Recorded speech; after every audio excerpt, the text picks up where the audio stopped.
ಹರಿ ಓಂ ಶ್ರೀ ಗುರುಭ್ಯೋ ನಮಃ ಪರಮಗುರುಭ್ಯೋ ನಮಃ ಶ್ರೀಮದಾನಂದತೀರ್ಥ ಭಗವತ್ಪಾದಾಚಾರ್ಯ ಗುರುಭ್ಯೋ ನಮಃ ನರಸಿಂಹೋऽಖಿಲಜ್ಞಾನಮತಧ್ವಾन्तದಿವಾಕರः ಜಯತ್ಯಮಿತಸಜ್ಞಾನಸುಖಶಕ್ತಿಪಯೋನಿಧಿः ಕಲ್ಯಾಣಾದ್ಭುತಗಾತ್ರಾಯ ಕಾಮಿತಾರ್ಥಪ್ರದಾಯಿನೇ ಶ್ರೀಮದ್ವೆಂಕಟನಾಥಾರ್ಯ ಶ್ರೀನಿವಾಸಾರ್ಯ ತೇ ನಮಃ ವ್ಯಾಸಾರ್ಯ ಭವನಾಶಾರ್ಯ ಶ್ರೀಶಾರ್ಯ ಗುಣರಾಶರೇ ಹೃದ್ಯಾರ್ಯ ಶುದ್ಧವಿದ್ಯಾರ್ಯ ಮಧ್ವಾರ್ಯ ಚ ನಮೋ ನಮಃ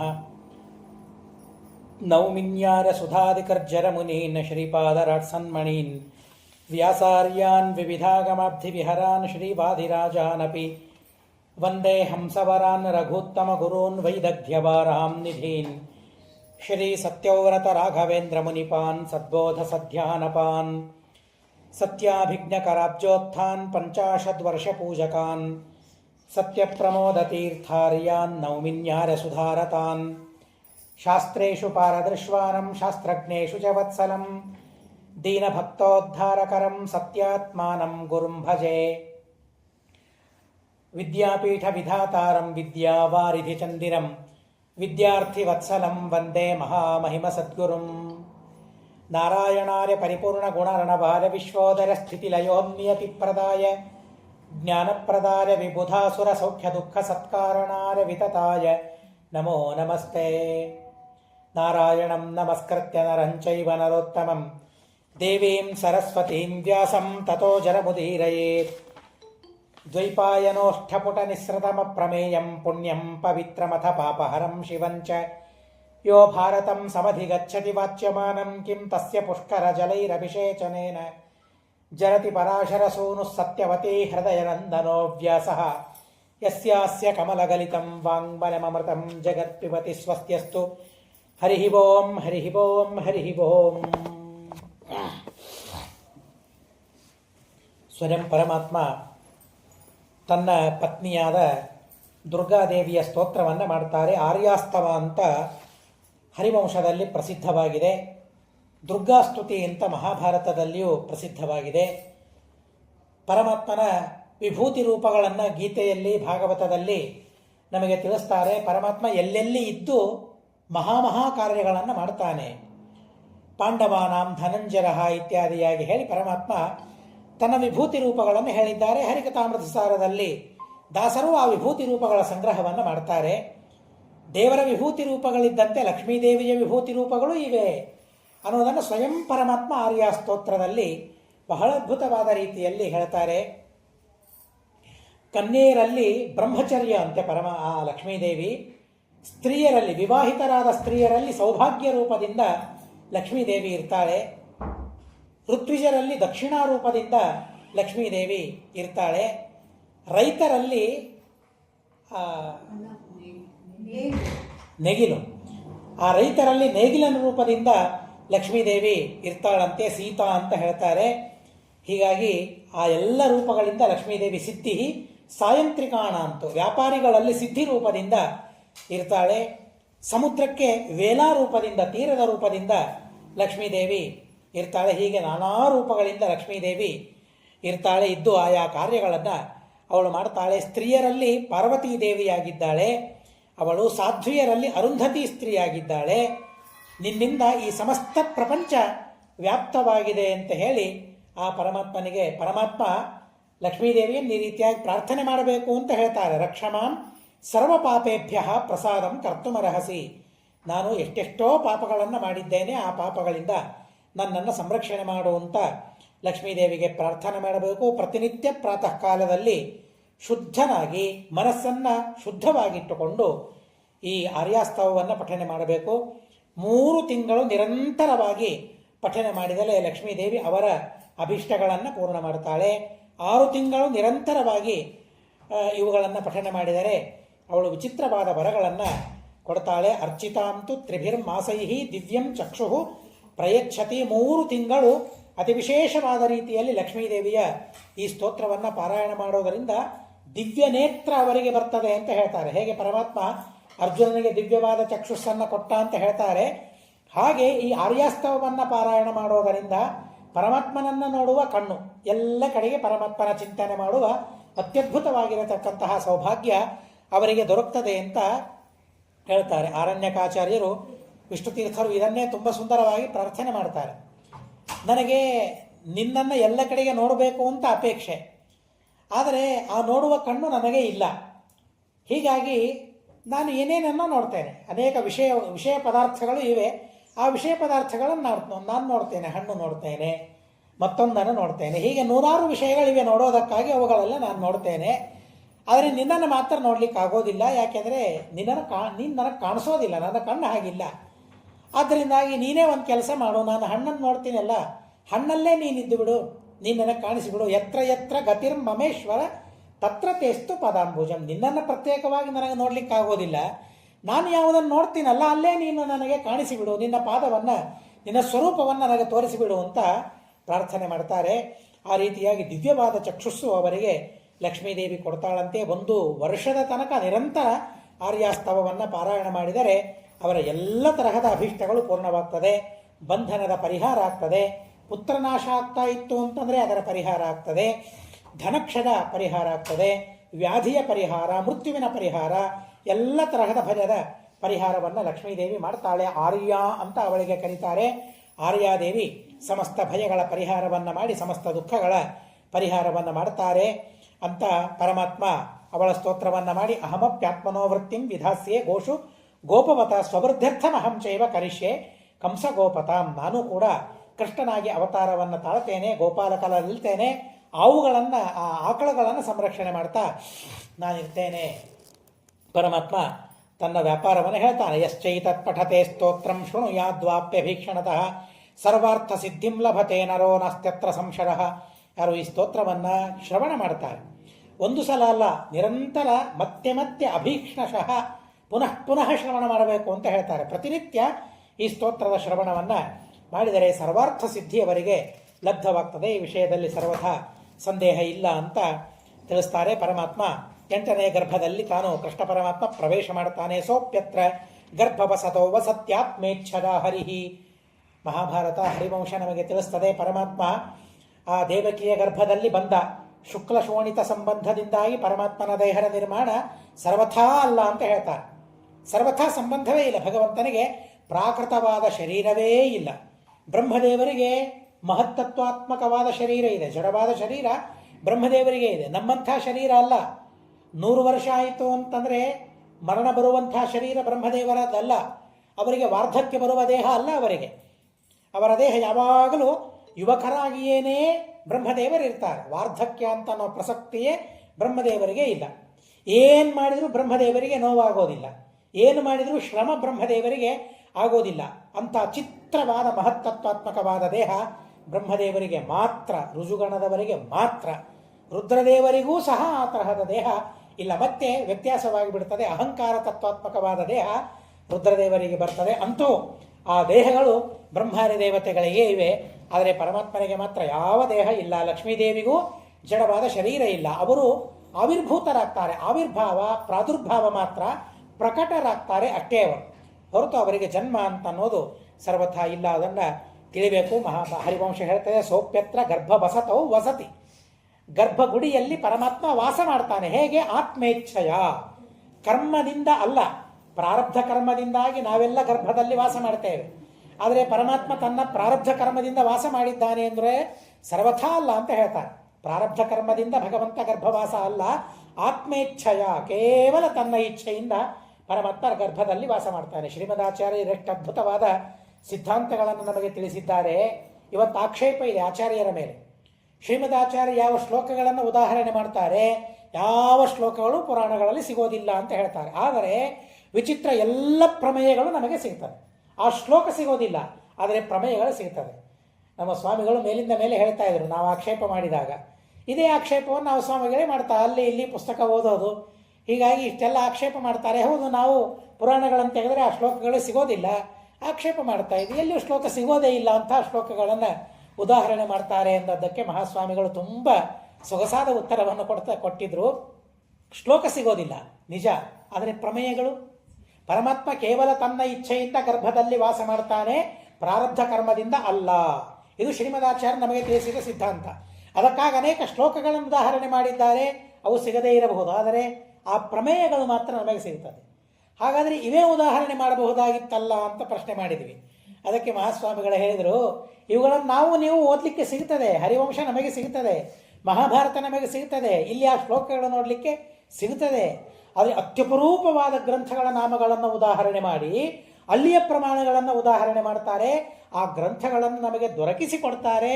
ಅವುಗಳ ಹೆಸರನ್ನು ಹೇಳಿದರೆ ಪುಣ್ಯ ಬಾಯಿಂದ, ಆ ಶ್ಲೋಕಗಳನ್ನು ಅಂದರೆ ಪುಣ್ಯ. ಅಂಥ ಪುಣ್ಯ ನಮಗೆ ಸಂಪಾದನೆಯಾಗುವಂತೆ ಶ್ರೀಮದಾಚಾರ್ಯರು ಆ ಗ್ರಂಥಗಳ ಉದಾಹರಣೆಯನ್ನು ಮಾಡ್ತಾರೆ. ಆದರೆ ಪ್ರಮೇಯಗಳು ಮಾತ್ರ ಎಲ್ಲ ತರಹದ ಪ್ರಮೇಯಗಳು ನಮಗೆ ಸಿಗ್ತವೆ ಅಂತ ನಾವು ಉತ್ತರವನ್ನು ಪ್ರತಿ ಬಾರಿಯೂ ಈ ತರಹದ ಉತ್ತರವನ್ನು ಕೊಡ್ತಾರೆ. ಹಾಗೆ ಆತ್ಮೇಚ್ಛಯ ಹರಿಹಿ, ಎಷ್ಟು ಸ್ಪಷ್ಟವಾದ ವಚನಗಳಿವೆ ನೋಡಿ. ಭಗವಂತನಿಗೆ ಜಡವಾದ ದೇಹ ಸರ್ವಥಾ ಇಲ್ಲ. ದೇವರಿಗೂ ಒಬ್ಬ ತಾಯಿ ಇದ್ದಾರೆ ಅಂತ ತಾಯಿಯ ಮಹಿಮೆಯನ್ನು ಹೇಳೋದಕ್ಕಾಗಿ ಹೇಳ್ತಾರೆ, ಬೇಕಾಗಿಲ್ಲ. ಇಲ್ಲದೇ ಇದ್ದದ್ದನ್ನು ಹೇಳಿ ಮಹಿಮೆಯನ್ನು ಹೇಳಬೇಕಾಗಿಲ್ಲ. ಇದ್ದ ಮಹಿಮೆಯೇ ತಿಳಿಲಿಕ್ಕಾಗೋದಿಲ್ಲ, ತಾಯಿಯ ಮಹಿಮೆಯನ್ನೇ. ತಾಯಿಯ ಮಹಿಮೆಯನ್ನು ಹೇಳಬೇಕಾದ್ರೆ ದೇವರಿಗೂ ತಾಯಿ ಇದ್ದಾಳೆ ಅಂತ ಹೇಳಿದ ಮಾತ್ರಕ್ಕೆ ತಾಯಿ ಮಹಿಮೆ ಹೇಳಿದ ಹಂಗಾಗ್ತದ? ಆಗೋದಿಲ್ಲ. ಇಲ್ಲದೇ ಇದ್ದ ಮಹಿಮೆ ಅದು. ಆದ್ದರಿಂದ ಇದ್ದ ಮಹಿಮೆಯನ್ನು ನಾವು ತಿಳಿಬೇಕು. ಭಗವಂತನಿಗೆ ಸರ್ವಥಾ ತಾಯಿ ಯಾರೂ ಇಲ್ಲ. ಆದರೂ ಕೂಡ ತಾಯಿಯನ್ನು ಹೇಗೆ ನೋಡ್ಕೊಳ್ಳಬೇಕು ಅಂತ ಅನ್ನೋದನ್ನು ಮಾತ್ರ ಭಗವಂತ ತಿಳಿಸಿಕೊಡ್ತಾನೆ. ಭಗವಂತ ಅವತಾರವನ್ನು ತಾಳ್ತಾನೆ. ಅಷ್ಟಮಿ ದಿವಸ, ಕೃಷ್ಣ ಪಕ್ಷದ ಅಷ್ಟಮಿ ದಿವಸ ಭಗವಂತ ಅವತಾರವನ್ನು ತಾಳ್ತಾನೆ. ತಮದ್ಭುತಂ ಬಾಲಕಂ ಅಂಬುಜೇಕ್ಷಣಂ. ಪರಮಾತ್ಮ ಅದ್ಭುತ ಬಾಲಕ, ಅದ್ಭುತ ಬಾಲಕ ಭಗವಂತ ಅಂತ ಹೇಳ್ತಾರೆ. ಅಂಬುಜೇಕ್ಷಣಂ, ಪರಮಾತ್ಮ ಶಂಖ ಚಕ್ರ ಗದಾದಿ ಆಯುಧಗಳನ್ನು ಧಾರಣೆ ಮಾಡಿಕೊಂಡು ಅವತಾರವನ್ನು ತಾಳ್ತಾರಂತೆ. ಯಾರಾದರೂ ಹುಟ್ಟುತ್ತಾರ ಹಾಗೆ? ಯಾರಾದರೂ ಎಲ್ಲಿಯಾದರೂ ಹುಟ್ಟಿದ್ದಾರೆ? ಶಂಖ ಚಕ್ರ ಗದಾ ಪದ್ಮ ಪೀತಾಂಬರ ಹಾಗೆ ಯಾರಾದರೂ ಹುಟ್ಟಿದರೆ ಎಲ್ಲಿದ್ದವರೆಲ್ಲ ಓಡಿ ಹೋಗಿಬಿಡ್ತಾರೆ. ಹೇಗೆ ಹುಟ್ಟಬೇಕು? ಬತ್ತಲೆಯಾಗಿ ಹುಟ್ಟುತ್ತಾರೆ, ಬತ್ತಲೆಯಾಗಿ ಹೋಗ್ತಾರೆ. ಏನು ತಿಳಿಸೋದದು? ನನ್ನದೇನೂ ಇಲ್ಲಿ ಇಲ್ಲ ಪ್ರಪಂಚದಲ್ಲಿ. ಬರುವಾಗ ಏನೂ ತರೋದಿಲ್ಲ, ಹೋಗುವಾಗ ಏನೂ ಒಯ್ಯೋದಿಲ್ಲ. ಆದರೆ ಇದ್ದಾಗ ಮಾತ್ರ ಎಲ್ಲವೂ ನನ್ನದ್ದೇ ಅಂತ ಹಾರಾಟ ಮನುಷ್ಯನದ್ದು. ದಾಸರು ಹೇಳ್ತಾರೆ, ಪುರಂದರದಾಸರು, ಪರ್ವತ ನೆಗಹುವ ನುಡಿಗಳ ನಾಡುವೆ ನಿರ್ವಹ ಕಡ್ಡಿಯೊಳಿಲ್ಲ ಅಂತ ಹೇಳ್ತಾರೆ. ನಾನು ಮಾತು ಕೇಳಿದರೆ ಪರ್ವತಗಳೇ ಹಾರಿ ಹೋಗುವಂತೆ ನನ್ನ ಮಾತುಗಳಿರ್ತದೆ. ಆದರೆ ಕೆಲಸ ಒಂದು ಕಡ್ಡಿ ಅಲ್ಲಿಂದ ಇಲ್ಲಿ ಎತ್ತಿ ಇಡೋದಿಲ್ಲ.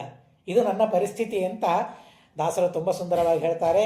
ಆದರೆ ಪರಮಾತ್ಮ ಆ ರೀತಿಯಾಗಿ ಅವತಾರವನ್ನು ತಾಳಿದಾಗ ವಸುದೇವ ಮತ್ತು ದೇವಕಿ ಇಬ್ಬರೂ ಪರಮಾತ್ಮನ ಸ್ತೋತ್ರವನ್ನು ಮಾಡ್ತಾರೆ. ಭಾಗವತದಲ್ಲಿ ಇದೆ. ವಸುದೇವ ಮಾಡಿದ ಕೃಷ್ಣನ ಸ್ತೋತ್ರ, ದೇವಕಿ ಮಾಡಿದ ಕೃಷ್ಣ. ಪರಮಾದ್ಭುತವಾದ ಸ್ತೋತ್ರಗಳಿವೆ ವಸುದೇವ ಮಾಡಿದ್ದು. ದೇವರನ್ನು ನೋಡಿ, ನನ್ನ ಮಗ ಅಂತ ನಾನು ತಿಳಿತಾ ಇಲ್ಲಪ್ಪ, ನೀನು ಸರ್ವೋತ್ತಮ, ನೀನು ಶ್ರೀಶ ಅಂತ ಹೇಳಿ ಪರಮಾತ್ಮನ ಸ್ತೋತ್ರವನ್ನು ಮಾಡ್ತಾರೆ. ದೇವಕಿ ಸ್ತೋತ್ರ ಮಾಡುವಾಗ ಪಂಚಾಂಗದಲ್ಲಿ ನಾವೊಂದು ಶ್ಲೋಕವನ್ನು ಪ್ರತಿ ಬಾರಿ ಕೇಳ್ತೇವೆ. ಯೋ ಎಂ ಕಾಲಸ್ತಸ್ಯತೆ ವ್ಯಕ್ತಬಂಧೋ ಚೇಷ್ಟಾಮಾಹುಶ್ಚೇಷ್ಟತೆ ಯೇನ ವಿಶ್ವಂ ನಿಮೇಷಾದಿರ್ವತ್ಸರಾಂತೋ ಮಹೀಯಾಂ ತಂ ತ್ವೇಷಾನಂ ಕ್ಷೇಮಧಾಮ ಪ್ರಪದ್ಯೆ. ಪಂಚಾಂಗವನ್ನು ತೆಗೆದಾಗ ಮೊದಲಿಗೆ ನಮಗೆ ಆ ಶ್ಲೋಕ ನೋಡಲಿಕ್ಕೆ ಸಿಗುತ್ತದೆ. ಭಾಗವತದಲ್ಲಿ ದೇವಕೀ ದೇವಿ ಮಾಡಿದ ಸ್ತೋತ್ರ. ಯೋ ಎಂ ಕಾಲಹ, ನೀನು ಯಾರು? ಕಾಲ ನೀನು ಅಂತ ಸ್ತೋತ್ರ ಮಾಡ್ತಾರೆ. ನೀನು ಕೃಷ್ಣ ಅಲ್ಲ, ನೀನು ನನ್ನ ಮಗನಲ್ಲ, ನೀನು ಕಾಲ. ಯೋ ಎಂ ಕಾಲಹ ತಸ್ಯತೆ ವ್ಯಕ್ತಬಂಧೋ ಚೇಷ್ಟಾಮಾಹುಶ್ಚೇಷ್ಟತೆ ಯೇನ ವಿಶ್ವಂ. ನಿನ್ನಿಂದ ಇಡೀ ವಿಶ್ವವೆಲ್ಲ ಪ್ರವೃತ್ತಿಯನ್ನು ಪಡೀತದೆ, ಇಡೀ ವಿಶ್ವದಲ್ಲೆಲ್ಲ ನಿನ್ನಿಂದಲೇ ವ್ಯಾಪಾರವಾಗ್ತದೆ. ನಿಮೇಷಾದಿರ್ವತ್ಸರಾಂತೋ ಮಹೀಯಾಂತಂ ತ್ವೇಷಾನಂ. ನೀನು ಯಾರು? ದೇವರಿಗೆ ಒಂದು ಹೆಸರನ್ನು ದೇವಕೀ ದೇವಿ ಇಡ್ತಾಳೆ. ಏನು? ಕ್ಷೇಮಧಾಮ ಅಂತ ದೇವಕೀ ದೇವಿ ಪರಮಾತ್ಮನಿಗೆ ಆಗಲೇ ಹೆಸರಿಟ್ಟು ಬಿಡ್ತಾಳೆ. ಕ್ಷೇಮಧಾಮ ಪ್ರಪದ್ಯೆ, ನಿನ್ನನ್ನು ನಾನು ಪ್ರಪನ್ನನಾಗ್ತೇನೆ, ನಿನ್ನಲ್ಲಿ ಭಕ್ತಿಯನ್ನು ಮಾಡ್ತೇನೆ, ನನ್ನನ್ನು ಉದ್ಧಾರ ಮಾಡು ಅಂತ ದೇವಕೀ ದೇವಿ ಪ್ರಾರ್ಥನೆ ಮಾಡ್ತಾಳೆ. ವಸುದೇವನು ಪ್ರಾರ್ಥನೆ ಮಾಡ್ತಾನೆ. ಪ್ರಕೃತಿ ಪರ ನೀನು ಅಂತ ವಸುದೇವ ಪ್ರಾರ್ಥನೆ ಮಾಡ್ತಾರೆ. ಪ್ರಕೃತಿಗಿಂತಲೂ ಪರ, ಪ್ರಕೃತಿ ವಿಲಕ್ಷಣ ನೀನು. ಅರ್ಥಾತ್ ಪಂಚಮಹಾಭೂತಗಳ ಸಂಬಂಧ ಇಲ್ಲ, ಸತ್ವರಜಸ್ತಮೋ ಗುಣಗಳ ಸಂಬಂಧ ಇಲ್ಲ, ಪ್ರಧಾನದ ಸಂಬಂಧ ಇಲ್ಲ. ಅಂಥ ಮಹಾದ್ಭುತ ವ್ಯಕ್ತಿತ್ವ ನಿನ್ನದು ಅಂತ ವಸುದೇವನು ಬಹಳ ಅದ್ಭುತವಾದ ರೀತಿಯಲ್ಲಿ ಪ್ರಾರ್ಥನೆ ಮಾಡ್ತಾನೆ. ಹೀಗಾಗಿ ವಾದಿರಾಜರು ರುಕ್ಮಿಣೀಶ ವಿಜಯದಲ್ಲಿ ಹೇಳ್ತಾರೆ, ಕೃಷ್ಣ ಯಾರು, ಯಾರ ಮಗ ಅಂತ ಕೇಳಿದರೆ ಎಲ್ಲರೇನು ಉತ್ತರ ಕೊಡ್ತಾರೆ? ವಸುದೇವನ ಮಗ, ದೇವಕಿಯ ಮಗ, ನಂದನ ಮಗ, ಯಶೋದೆಯ ಮಗ ಅಂತ ಉತ್ತರ ಹೇಳಿದರೆ ತಪ್ಪು ಅಂತ ಹೇಳಿಬಿಡ್ತಾರೆ. ವಾಸ್ತವಿಕವಾಗಿ ಅಲ್ಲ, ಆದರೆ ವ್ಯಾವಹಾರಿಕವಾಗಿ ಹೌದು. ಆದರೆ ವಾಸ್ತವಿಕ ಏನಿದೆ ಅದನ್ನು ತಿಳಿಯಿರಿ ಅಂತ ವಾದಿರಾಜರು ಹೇಳ್ತಾರೆ. ಮಗ ಅಂತ ಯಾರು ಹೇಳಬೇಕು? ನಾವಲ್ಲ, ನಾವು ಹೇಳಬೇಕಾ? ಕೃಷ್ಣ ವಸುದೇವನ ಮಗ, ದೇವಕಿಯ ಮಗ. ಮೊದಲಿಗೆ ಹೇಳಬೇಕಾದದ್ದು ಯಾರು? ನಾವು ಅಲ್ಲ, ತಂದೆ ತಾಯಿ ಹೇಳಬೇಕು, ಇವನು ನನ್ನ ಮಗ ಅಂತ. ಆದರೆ ಭಾಗವತ ನೋಡಿದಾಗ, ವಸುದೇವ ದೇವಕಿ ಮಾಡಿದ ಸ್ತೋತ್ರಗಳನ್ನು ನೋಡಿದಾಗ ಮಗ ಅಂತ ಅವರೇ ಒಪ್ಪಿಲ್ಲ, ನನ್ನ ಮಗ ಅಂತ ಅವರೇ ಒಪ್ಪಿಲ್ಲ. ತಾಭ್ಯಾಮನಂಗೀಕೃತ ಕೃಷ್ಣ ಜನ್ಮ, ನೀನು ನನ್ನ ಮಗನಲ್ಲ, ನೀನು ಸರ್ವೋತ್ತಮ, ಜನನ ಮರಣ ಇಲ್ಲದೇ ಇದ್ದವನು ನೀನು ಅಂತ ಸ್ತೋತ್ರ ಮಾಡ್ತಾರೆ. ಹೀಗಾಗಿ ಮಗ ಅಲ್ಲ ಅಂತ ಅವರೇ ಒಪ್ಕೊಂಡಿದ್ದಾರೆ. ಅಪ್ಪ ಅಮ್ಮನೇ ಮಗ ಅಲ್ಲ ಅಂತ ಒಪ್ಕೊಂಡಿದ್ರೆ ನೀವೆಲ್ಲ ಅವನನ್ನ ಕೃಷ್ಣನನ್ನ ಯಶೋದೆಯ ಮಗ, ನಂದನ ಮಗ, ದೇವಕಿಯ ಮಗ, ವಸುದೇವನ ಮಗ ಅಂತ ಹೇಳ್ತಾ ಇದ್ದೀರಲ್ಲ, ಸಮರ್ಥನೆ ಮಾಡಲಿಕ್ಕೆ ಯಾರಿಗೆ ಸಾಧ್ಯ? ತಾಭ್ಯಾಮನಂಗೀಕೃತ ಕೃಷ್ಣ ಜನ್ಮ, ಅಪ್ಪ ಅಮ್ಮನೇ ಕೃಷ್ಣನ ಜನ್ಮವನ್ನು ಒಪ್ಪಿಲ್ಲ, ಕೋ ವಾ ಪುಮಾನ್ ಸಾಧಯಿತು ಸಮರ್ಥ, ಕೃಷ್ಣ ವಸುದೇವನ ಮಗ, ದೇವಕಿಯ ಮಗ ಅಂತ ಸಮರ್ಥನೆ ಮಾಡಲಿಕ್ಕೆ ಯಾವ ಪುರುಷ ಸಮರ್ಥ? ಯಾರೂ ಸಮರ್ಥರಲ್ಲ, ಕೃಷ್ಣನಿಗೆ ಜನ್ಮವೇ ಇಲ್ಲ ಅನ್ನೋದನ್ನು ವಾದಿರಾಜರು ಪರಮಾದ್ಭುತವಾಗಿ ಅಲ್ಲಿ ಉಪಪಾದನೆ ಮಾಡ್ತಾರೆ. ಇಂದ್ರಶ್ಚ ತ್ರಿದಿಶೈಸ್ಸಾರ್ಧಂ ತುಷ್ಟಾವ ಮಧುಸೂದನಂ ವಸುದೇವಶ್ಚ ತಂ ರಾತ್ರೌ ಜಾತಂ ಪುತ್ರಂ ಅಧೋಕ್ಷಜಂ. ದೇವರು ಪರಮಾತ್ಮ ಏನಂತ ಕರೀತಾರೆ? ವಸುದೇವ ಇಲ್ಲಿ ಒಂದೇ ಶಬ್ದವನ್ನು ಪ್ರಯೋಗ ಮಾಡ್ತಾರೆ. ಜಾತಂ ಹುಟ್ಟಿದ್ದಾನೆ, ಯಾರು? ಅಧೋಕ್ಷಜ, ಕಣ್ಣಿಗೆ ಕಾಣದೇ ಇದ್ದವನು ಅಂತ ಅರ್ಥ, ಇಂದ್ರಿಯಗಳಿಗೆ ಗೋಚರನಾಗದೇ ಇದ್ದವನು ಅಂತ ಅರ್ಥ. ಅಧೋಕ್ಷಜ, ಅಕ್ಷ ಅಂದರೆ ಇಂದ್ರಿಯಗಳು, ಇಂದ್ರಿಯಗಳಿಗಿಂತ ಜ ಹುಟ್ಟುವ ಜ್ಞಾನಕ್ಕೆ ವಿಷಯನಾದವನು. ಕೆಲವು ವಸ್ತುಗಳನ್ನು ಕಣ್ಣಿನಿಂದ ನೋಡಬಹುದು, ಕೆಲವು ವಸ್ತುಗಳನ್ನು ಕೇಳಲಿಕ್ಕೆ ಸಿಗ್ತದೆ, ಶಬ್ದವನ್ನು ನೋಡ್ಲಿಕ್ಕಾಗ್ತದ? ನೋಡ್ಲಿಕ್ಕಾಗೋದಿಲ್ಲ, ಕೇಳಲಿಕ್ಕೆ ಮಾತ್ರ ಆಗೋದು. ಅದು ಶಬ್ದವನ್ನು ನೋಡಲಿಕ್ಕೆ ಸರ್ವಥ ಆಗೋದಿಲ್ಲ. ಒಂದೊಂದು ವಿಷಯ ಒಂದೊಂದು ಇಂದ್ರಿಯಕ್ಕೆ ಗೋಚರ. ರುಚಿ ಇದೆ, ಕಣ್ಣಿಂದ ನೋಡ್ಲಿಕ್ಕಾಗ್ತದ? ಬಣ್ಣ ನೋಡ್ಲಿಕ್ಕಾಗ್ತದೆ. ರುಚಿ ನೋಡಲಿಕ್ಕೆ ಹೋದರೆ ಕಣ್ಣು ಖಾರ ಆಗಿ ಒದ್ದಾಡಿ ಹೋಗಿಬಿಡ್ತದೆ. ರುಚಿ ಹೇಗಿದೆ, ನಾನು ಕಣ್ಣಿನಿಂದ ನೋಡ್ತೇನೆ ಅಂತ ಅಂದರೆ ಸಾಧ್ಯವಿದೆಯಾ? ಸಾಧ್ಯವಿಲ್ಲ. ಒಂದೊಂದು ವಿಷಯ ಒಂದೊಂದೇ ಇಂದ್ರಿಯಕ್ಕೆ ಗೋಚರ, ಇನ್ನೊಂದು ಇಂದ್ರಿಯಕ್ಕೆ ಗೋಚರ ಅಲ್ಲ. ಎಷ್ಟು ವಿಚಿತ್ರ ಇದೆ ಅವನಿಗೆ. ರುಚಿ ಕಣ್ಣಿಗೆ ಕಾಣಿಸಿಲ್ಲ ಅಂತ ಹೇಳಿ ಇಲ್ಲ ಅಂತಂತೀವ ನಾವು? ಶಬ್ದ ಕಣ್ಣಿಗೆ ಕಾಣಿಸಿಲ್ಲ ಇಲ್ಲ ಅಂತಂತೀವ? ಇಲ್ಲ, ಅದು ಬೇರೆ ಇಂದ್ರಿಯಕ್ಕೆ ಗೋಚರವಾಗೋದು. ಆ ಇಂದ್ರಿಯಕ್ಕೆ ತಿಳಿತು ಅಂತಂದರೆ ಶಬ್ದ ಇದೆ ಅಂತ ನಾವಂತೇವೆ, ಇಲ್ಲೇ ಹೋದರೆ ಇಲ್ಲ ಅಂತಂತೇವೆ. ಹಾಗೆ ದೇವರು ಯಾವ ಇಂದ್ರಿಯಗಳಿಗೂ ಗೋಚರ ಅಲ್ಲ. ಏನು ಶಬ್ದನಾ ದೇವರು? ಕಿವಿ ಕೇಳಿಸ್ಲಿಕ್ಕೆ. ರುಚಿನ ದೇವರು ನಾಲಿಗೆಯಿಂದ ತಿಳಿಲಿಕ್ಕೆ.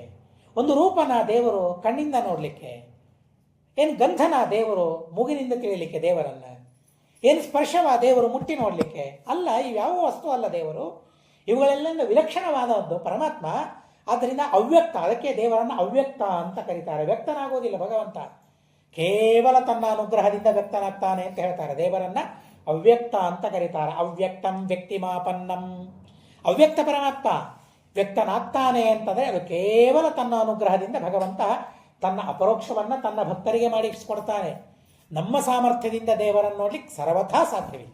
ನಮ್ದಲ್ಲ, ಬ್ರಹ್ಮದೇವರೂ ದೇವರನ್ನು ನೋಡ್ಲಿಕ್ಕೆ ಸಾಧ್ಯವಿಲ್ಲ.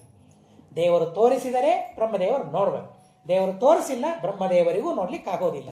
ಇದು ಪರಿಸ್ಥಿತಿ ಇದೆ ಬ್ರಹ್ಮಾರ ದೇವತೆಗಳಿದ್ದೇನೆ. ನಮ್ದೇನಿದೆ ದೇವರು ಕಾಣಿಸಿಲ್ಲ ಇಲ್ಲ ಅಂತ ಅನ್ಲಿಕ್ಕೆ. ಹೀಗಾಗಿ ದೇವರ ಸ್ತೋತ್ರವನ್ನು ಮಾಡ್ತಾರೆ. ಅಧೋಕ್ಷಜಂ ಪರಮಾತ್ಮ ಶ್ರೀವತ್ಸ ಲಕ್ಷಣಂ. ಸಾಮಾನ್ಯವಾಗಿ ದೇವರೊಬ್ಬನೇ ಬರೋದೇ ಇಲ್ಲ, ಸಾಮಾನ್ಯವಾಗಲ್ಲ, ಬರೋದೇ ಇಲ್ಲ. ದೇವರೊಬ್ಬನೇ ಬರ್ತಾನೆ ಅಂದರೆ ಲಕ್ಷ್ಮಿಯ ಜೊತೆಗೆ ಬರ್ತಾನೆ, ಲಕ್ಷ್ಮಿಯ ಜೊತೆಗೆ ಇರ್ತಾನೆ, ಲಕ್ಷ್ಮಿಯ ಜೊತೆಗೆ ಎಲ್ಲ ಕಡೆಗೆ ಇರ್ತಾನೆ. ಬಂದ ಹೋದ ಮಾತಾಡಲಿಕ್ಕೆ ಬರೋದಿಲ್ಲ. ಬಂದ ಅಂದ್ರೆ ಏನು? ಅಲ್ಲಿಲ್ಲ ಅಂತ ಅರ್ಥ. ಹೋದ ಅಂದ್ರೆ ಏನು? ಇಲ್ಲಿಲ್ಲ ಅಂತ ಅರ್ಥ. ಹೌದಲ್ಲ? ಬಂದ ಅಂದ್ರೆ ಏನು? ಇಲ್ಲಿದ್ದಾನೆ, ಅಲ್ಲಿಲ್ಲ ಅಂತೆ ತಾನೇ ಅರ್ಥ. ಹೀಗಾಗಿ ಬಂದ ಅಂದರೆ ಅಲ್ಲಿಲ್ಲ, ಹೋದ ಅಂದರೆ ಇಲ್ಲಿಲ್ಲ. ದೇವರು ಬಂದ ಹೋದ ವ್ಯವಹಾರ ಮಾಡೋದು ಹೇಗೆ? ವ್ಯವಹಾರವೇ ಮಾಡಲಿಕ್ಕಾಗೋದಿಲ್ಲ. ಆದರೆ ಅದು ಕೇವಲ ವ್ಯವಹಾರ. ಭಗವಂತ ಬರ್ತಾನೆ ಹೋಗ್ತಾನೆ. ಯಾಕೆ ಹೇಳೋದು? ಎಲ್ಲ ಕಡೆಗಿದ್ದಾನೆ ಭಗವಂತ, ಇಲ್ಲಿದ್ದಾನೆ ಅಲ್ಲಿಯೂ ಇದ್ದಾನೆ, ಸರ್ವತ್ರ ವ್ಯಾಪ್ತನಾಗಿದ್ದಾನೆ ಭಗವಂತ. ಹೀಗಾಗಿ ಬಂದ ಹೋದ ಅದು ದೇವರ ಅತಿ ವಿಚಿತ್ರವಾದ ಮಹಿಮೆ, ಅಘಟಿತ ಘಟನಾ ಸಾಮರ್ಥ್ಯ ಅಂತ ಹೇಳ್ತಾರೆ. ಸರ್ವತ್ರ ವ್ಯಾಪ್ತನಾಗಿದ್ದಾನೆ. ಬಂದ ಹೋದ ಅಂತ ಅನ್ಲಿಕ್ಕಾಗೋದಿಲ್ಲ, ಆದರೂ ಬಂದ ಅಂತ ಅನ್ನಬಹುದು, ಹೋದ ಅಂತ ಅನ್ನಬಹುದು. ಯಾಕೆ? ಭಗವಂತನಿಗೆ ಅಣುವಾದ ರೂಪವೂ ಇದೆ, ಮಹತ್ತಾದ ರೂಪವೂ ಇದೆ. ಅಣೋರಣೀಯಾನ್ ಮಹತೋ ಮಹೀಯಾನ್. ಬಹಳ ವಿಚಿತ್ರ, ಅರ್ಥವಾಗೋದಿಲ್ಲ, ಅರ್ಥವೇ ಆಗೋದಿಲ್ಲ. ವಿರೋಧ ಬರ್ತದೆ, ಲೋಕ ವಿರೋಧ ಬರ್ತದೆ. ಹೀಗೆ ಒಪ್ಪಿದರೆ ಒಂದು ವಸ್ತು ಮಹತ್ತಾದರೂ ಇರಬೇಕು, ಅಣುವಾದರೂ ಇರಬೇಕು. ಸರ್ವತ್ರ ವ್ಯಾಪ್ತ ದೇವರು. ಕೆಲವರು ಮತದಲ್ಲಿ ಆ ಸಮಸ್ಯೆ ಇದೆ. ಭಗವಂತ ಸರ್ವತ್ರ ವ್ಯಾಪ್ತ ಅಂತ ಹೇಳ್ತೀರಿ, ಮತ್ತೆ ರಾಮ ಸಂಹಾರ ಮಾಡಿದ, ಕೈ ಎತ್ತಿದ ಆಗೋದಿಲ್ಲ, ಹೇಳಲಿಕ್ಕಾಗೋದಿಲ್ಲ. ವ್ಯಾಪ್ತಿ ಇದ್ದಾಗ ಕೈ ಎತ್ತಲಿಕ್ಕೆ ಎಲ್ಲಿ ಆಗ್ತದೆ? ಕೈ ಎತ್ತಬೇಕಾದ್ರೆ ಇಲ್ಲಿಲ್ಲ ನನ್ನ ಕೈ, ಎಲ್ಲಿ ಇಲ್ಲ ಅಲ್ಲಿ ಕೈಯನ್ನು ಎತ್ತಬೇಕು. ಕಾಲಿಡಬೇಕು, ಎಲ್ಲಿಲ್ಲ ಅಲ್ಲಿ ಕಾಲಿಡಬೇಕು. ದೇವರು ನೋಡ್ರಿ, ಕಾಲಿಟ್ಟ ಅಲ್ಲಿಕ್ಕಾಗ್ತದ, ಹೆಜ್ಜೆ ಇಟ್ಟ ಹೇಳಲಿಕ್ಕಾಗ್ತದ, ಕೈ ಎತ್ತಿದ ಹೇಳಲಿಕ್ಕಾಗ್ತದ. ಹೀಗಾಗಿ ಇದನ್ನು ಅರ್ಥ ಮಾಡಿಕೊಳ್ಳದೆ ಕೆಲವರು ಏನು ಹೇಳಿದ್ರು, ದೇವರಿಗೆ ನಿಷ್ಕ್ರಿಯ ಅಂತ ಹೇಳಿಬಿಟ್ಟು. ಯಾವ ವ್ಯಾಪಾರವೂ ಇಲ್ಲ. ಮಾಡಲಿಕ್ಕಾಗ್ತದ? ಸರ್ವತ್ರ ವ್ಯಾಪ್ತವಾದದ್ದಕ್ಕೆ ವ್ಯಾಪಾರ ಇದೆಯಾ? ಚಲನೆ ಇರ್ಲಿಕ್ಕೆ ಸಾಧ್ಯವಿದೆಯಾ? ಸರ್ವಥಾ ಚಲನೆ ಇರ್ಲಿಕ್ಕೆ ಸಾಧ್ಯವಿಲ್ಲ. ಚಲನೆ ಇದೆ ಅಂತಂದರೆ ವ್ಯಾಪ್ತ ಅಲ್ಲ ಅಂತ ಹೇಳಬೇಕು. ವ್ಯಾಪ್ತನಾಗಿದ್ದಾನೆ ಅಂದರೆ ಚಲನೆ ಇಲ್ಲ ಅಂತ ಹೇಳಬೇಕು. ಹೇಗೆ ನೋಡ್ರಿ ಅದು. ಹೀಗೆ ಕೆಲವರು ಏನು ಹೇಳಿಬಿಟ್ರು, ಭಗವಂತ ವ್ಯಾಪ್ತ ಒಪ್ಕೊಳ್ಳಬೇಕು ಅಂತ ಹೇಳಿ ದೇವರಿಗೆ ಕ್ರಿಯೆ ಇಲ್ಲ ಅಂತ ಹೇಳಿಬಿಟ್ರು. ದೇವರಿಗೆ ಕ್ರಿಯೆ ಇದೆ ಅಂತ ಒಪ್ಕೊಳ್ಬೇಕಾದ್ರೆ ದೇವರು ವ್ಯಾಪ್ತನಲ್ಲ ಅಂತ ಹೇಳಬೇಕಾದ್ರೆ ಶ್ರೀಮದಾಚಾರ್ಯ ಎಷ್ಟು ಅದ್ಭುತವಾಗಿ ಅದನ್ನು ಹೊಂದಿಸ್ತಾರೆ ಅಂತ ಅಂದರೆ, ಅಲ್ರಿ ಯಾರ ಮಹಿಮೆಯನ್ನು ನಾವು ತಿಳಿತಾ ಇದ್ದೇವೆ? ದೇವರ ಮಹಿಮೆ. ದೇವರನ್ನೇನಂತ ಹೇಳಿದ್ದಾರೆ? ಅಣೋರಣೀಯಾನ್ ಮಹತೋ ಮಹೀಯಾನ್ ಅಂತ ಹೇಳಿದ್ದಾರೆ. ಅದು ಹೇಗೆ ಸಾಧ್ಯ? ಲೋಕದಲ್ಲಿ ವಿರುದ್ಧ ಅಲ್ಲ. ಮಹತ್ತಾದದ್ದು ಅಣುವಾಗಿರೋದಿಲ್ಲ, ಅಣುವಾದದ್ದು ಮಹತ್ತಾಗಿರೋದಿಲ್ಲ. ಏಕಕಾಲದಲ್ಲಿ, ಕಾಲಾಂತರದಲ್ಲಾಗಬಹುದು. ಮಗು ಹುಟ್ಟಿದಾಗ ಹೇಗಿರ್ತದೆ? ಸಣ್ಣ. ಬೆಳೆದ ಮೇಲೆ ಹೇಗಾಗ್ತದೆ? ಕಾಲಾಂತರದಲ್ಲಿ ವ್ಯತ್ಯಾಸ ಆಗಬಹುದು, ಏಕಕಾಲದಲ್ಲಿ ಹಾಗೇನೇ ಇರ್ಲಿಕ್ಕಾಗ್ತದ? ಒಂದೇ ಆಕಾರದಿಂದ ಆಗೋದಿಲ್ಲ. ಹೀಗಾಗಿ ಭಗವಂತ ಯಾವಾಗಲೂ ಅಣು, ಯಾವಾಗಲೂ ಮಹತ್ತಾಗಿರ್ತಾನೆ. ಇದೇನ್ರಿ, ಇದು ಹೇಗಾಗಲಿಕ್ಕೆ ಸಾಧ್ಯ? ಇದು ಒಂದೇ ವಸ್ತು ಎರಡು ರೀತಿಯ ಹೇಗೆ ಬರಲಿಕ್ಕೆ ಸಾಧ್ಯವೇ ಇಲ್ಲಲ್ಲ. ಇದೇ ವಿರೋಧ. ಹಾಗಾದರೆ ಏನು, ಹೇಗೆ ದೇವರನ್ನು ತಿಳಿಯೋದು ಅಂತಂದರೆ, ನಾವು ದೇವರನ್ನು ತಿಳಿಬೇಕಾದ್ರೆ ನಮ್ಮ ಶಕ್ತಿಯನ್ನು ನೋಡಿ ದೇವರನ್ನು ತಿಳಿಲಿಕ್ಕೆ ಪ್ರಯತ್ನ ಮಾಡ್ತಾ ಇದ್ದೇವೆ.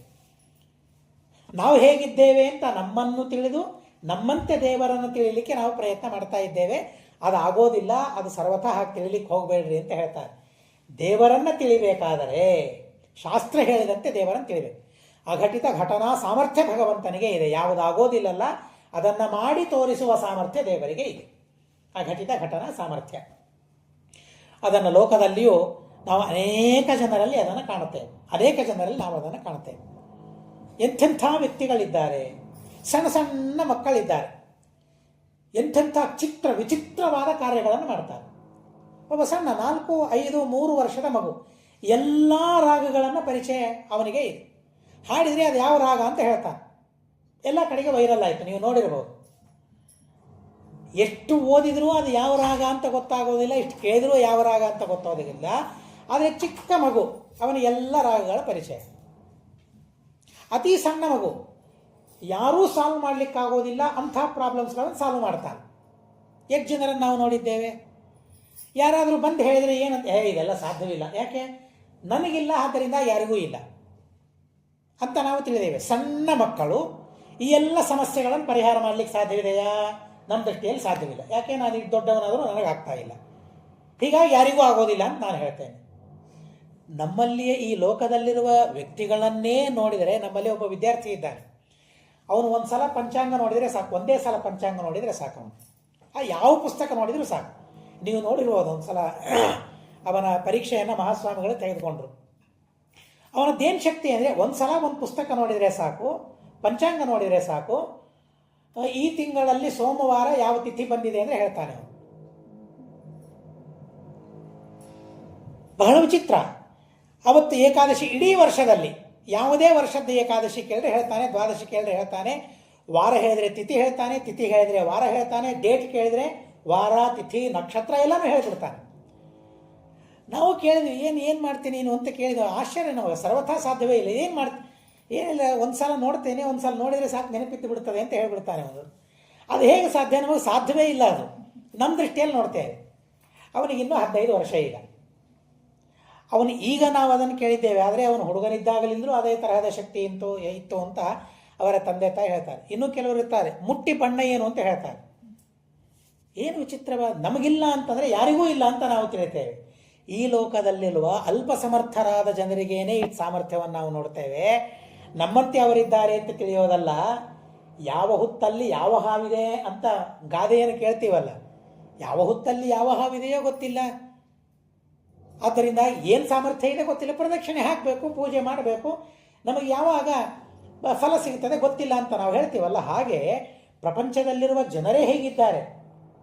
ಅಗಸ್ತ್ಯ ಋಷಿಗಳು ಏನು ಮಾಡಿದರು? ಕುಂಭ ಸಂಭವ ಏನು ಮಾಡಿದರು? ಇಡೀ ಸಮುದ್ರವನ್ನು ಕೊಡದ್ಬಿಟ್ಟು. ವಿಚಾರ ಮಾಡಲಿಕ್ಕಾಗ್ತದ ನಮಗೆ? ಸರ್ವಥಾ ಸಾಧ್ಯವಿಲ್ಲ.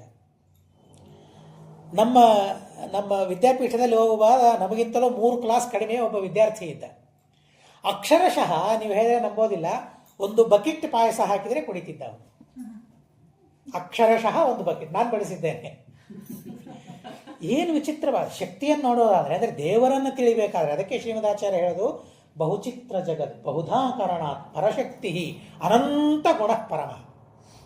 ಸರ್ವಥಾ ಜಗತ್ತನ್ನು ನೋಡಿದರೆ ದೇವರೇನು ಅಂತ ಸ್ವಲ್ಪ ಅರ್ಥ ಮಾಡ್ಕೊಳ್ಳಿಕ್ಕೆ ಸಾಧ್ಯವಾಗ್ತದೆ.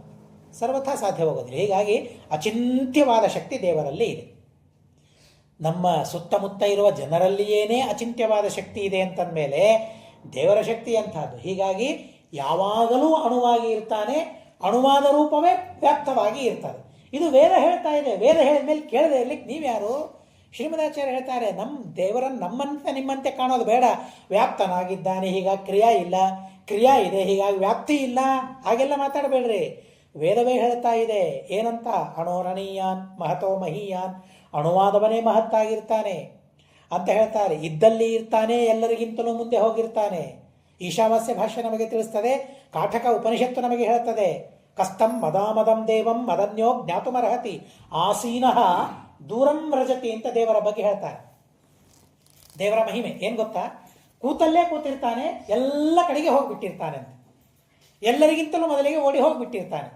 ದೇವರ ಮಹಿಮೆ ಅಷ್ಟೇ ಅದು. ಅಚಿಂತ್ಯ ಶಕ್ತಿಯಿಂದ ಭಗವಂತ ಅದನ್ನು ಮಾಡ್ತಾನೆ ಅಂತ ನಾವು ತಿಳಿಯಬೇಕೇ ವಿನಃ ಬೇರೊಂದು ಉಪಾಯ ಇಲ್ಲ ಅಂತ ಹೇಳ್ತಾರೆ. ಹೀಗಾಗಿ ದೇವರು ಬರಬೇಕಾದ್ರೆ ತಾನೊಬ್ಬನೇ ಬರೋದಿಲ್ಲ, ಲಕ್ಷ್ಮೀದೇವಿ ಜೊತೆಗೇನೇ ಇರ್ತಾನೆ ಅನ್ನೋದಕ್ಕಾಗಿ ಲಕ್ಷ್ಮೀದೇವಿಗೆ ಸಮನ ಅಂತ ಕರೀತಾರೆ. ದೇಶತಃ ಕಾಲತಶ್ಚೈವ ಸಮವ್ಯಾಪ್ತ ಚ ತೇನಯ. ಯಾದವಾರ್ಯರು ಲಕ್ಷ್ಮೀಷ್ಟಕವನ್ನು ಮಾಡಿದ್ದಾರೆ. ಲಕ್ಷ್ಮೀದೇವಿಯ ಅದ್ಭುತವಾದ ಸ್ತೋತ್ರವನ್ನು ಮಾಡಿದ್ದಾರೆ.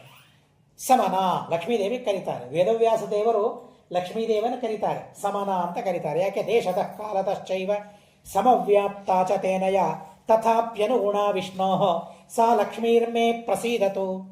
ದೇಶತಃ ಕಾಲತಃ ಭಗವಂತನಿಗೆ ಸಮಾನವು, ಆದರೆ ಗುಣತಃ ಸರ್ವಥಾ ಸಾಮ್ಯ ಲಕ್ಷ್ಮೀದೇವಿಗೆ ಇಲ್ಲ ಅಂಥ ಇರಲಿ. ಆದರೂ ದೇಶತಃ ಕಾಲತಃ ಲಕ್ಷ್ಮೀದೇವಿಗೆ ಸಾಮ್ಯ ಇದೆ ಅಂದಮೇಲೆ ಲಕ್ಷ್ಮೀದೇವಿ ಇಲ್ಲದೇ ಇದ್ದ ದೇಶದಲ್ಲಿ ದೇವರು ಇರೋದೇ ಇಲ್ಲ, ಸರ್ವಥಾ ಇರೋದಿಲ್ಲ. ಸುಮ್ಮನೆ ಒಂದು ಕಡೆಗೆ ಹೀಗೆ ಒಂದು ಚೇಷ್ಟೆ ಕವಿಗಳ ಪ್ರಸಂಗದಲ್ಲಿ ಚೇಷ್ಟೆ ಆಗ್ತದೆ. ರಾಮನ ಕಥೆಯನ್ನು ಹೇಳಬೇಕಾದ್ರೆ ರಾಮ ಹನುಮಂತನಿಗೆ ಕರೆದು ಹೇಳಿದ್ದಂತೆ, ನೋಡಪ್ಪ ಸೀತೆಯನ್ನು ಕಳ್ಕೊಂಡಿದ್ದೇನೆ, ಹುಡುಕಾಡ್ಕೊಂಬ ಅಂತಂದ್ಕೊಳ್ಳೆ ನಗಲಿಕ್ಕೆ ಶುರು ಮಾಡಿದ್ದಂತೆ. ನಗಬೇಡ ಜೋರು ಕನಸನ್ನೆ ಮಾಡಿದ್ದಂತೆ. ಯಾಕೆ ನಕ್ಕ ಅಂದರೆ ಸೀತೆಯನ್ನು ಹುಡುಕಾಡು ಅಂದರೆ ಪಕ್ಕದಲ್ಲೇ ಸೀತೆ ಕಾಣಿಸ್ತಾ ಇದ್ದಾಳೆ ಹನುಮಂತನಿಗೆ. ರಾಘವೇಂದ್ರ ಸ್ವಾಮಿಗಳು ಹೇಳ್ತಾರೆ, ಲಕ್ಷ್ಮೀದೇವಿ ಇಲ್ಲದೆ ಕೇವಲ ದೇವರ ರೂಪವನ್ನು ವಾಯುದೇವರು ಎಂದಿಗೂ ನೋಡೋದಿಲ್ವಂತೆ. ರಮಾ ಸಹಿತ ಅಶೇಷ ಭಗವತ್ ರೂಪಾಣ ನಿತ್ಯಾಪರೋಕ್ಷೀಕೃತ ರಮಾಯುಕ್ತ ಅಶೇಷ ಭಗವತ್ ರೂಪಾಣ.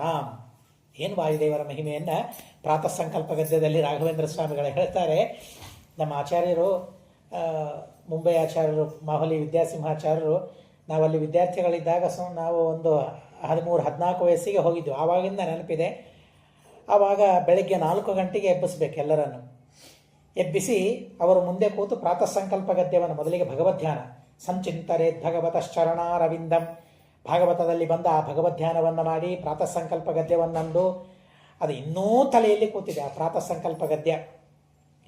ಹಾಗೆ ಅಂದು ನಮಗೆ ಅದರ ಅರ್ಥವನ್ನು ಹೇಳಿ ಆಮೇಲೆ ನಮಗೆ ಓದಿಸ್ಲಿಕ್ಕೆ ಕೂಡಿಸ್ತಾ ಇದ್ರು. ಆ ಪ್ರಾತಃ ಸಂಕಲ್ಪ ಗದ್ಯದ ಪ್ರಭಾವ ನಮ್ಮ ತಂದೆಯರಿಗೂ ಬಹಳ ವಿಶೇಷ ಪ್ರೀತಿ. ಪ್ರಾತಃ ಸಂಕಲ್ಪ ಗದ್ಯ ಅಂತಂದರೆ ಸಾಕು. ನಮ್ಮ ಗುರುಗಳು ಹಾಗೂ ಸ್ವಾಮಿಗಳು, ತಂದೆಯವರು ಎಲ್ಲರೂ ಪ್ರಾತಃ ಸಂಕಲ್ಪ ಗದ್ಯ ಅಂದರೆ ಅಂಥ ವಿಚಿತ್ರವಾದ ಮಹಿಮೆ, ವಾಯುದೇವರ ಮಹಿಮೆ.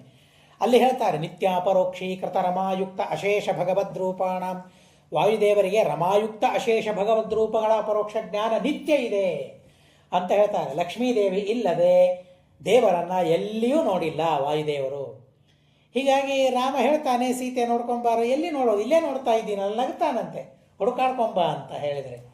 ನಗಬೇಡಪ್ಪ, ನಿನಗಿಷ್ಟು ಕಾಣಿಸ್ತಾ ಇದ್ದಾಳೆ, ಉಳಿದವ್ರಿಗೆ ಕಾಣಿಸ್ತಾ ಇಲ್ಲ, ನಗಬೇಡ.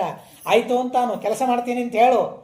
ಕಣ್ಸನ್ನೆ ಮಾಡಿದಾಗ ಆಯಿತು ಅಂತ ಹುಡುಕಾಡ್ಕೊಂಡು ಬಂದ ಅಂತ ಹೇಳ್ತಾರೆ. ಅದು ಲಕ್ಷ್ಮೀದೇವಿಯ ಮತ್ತು ಅತ್ಯದ್ಭುತವಾಗಿರತಕ್ಕಂತಹ ಪರಮಾತ್ಮನ ಸ್ವಭಾವ ಅಂತ ಹೇಳ್ತಾರೆ. ಹಾಗಾದರೆ ಕೃಷ್ಣ ಬಂದ. ಎಲ್ಲಿ ಬಂದು? ಇಲ್ಲಿ ಕೃಷ್ಣನ ಅವತಾರ, ದುರ್ಗಾ ಲಕ್ಷ್ಮೀದೇವಿಯ ಅವತಾರ ಎಲ್ಲಿ? ಯಶೋದೆಯಲ್ಲಿ.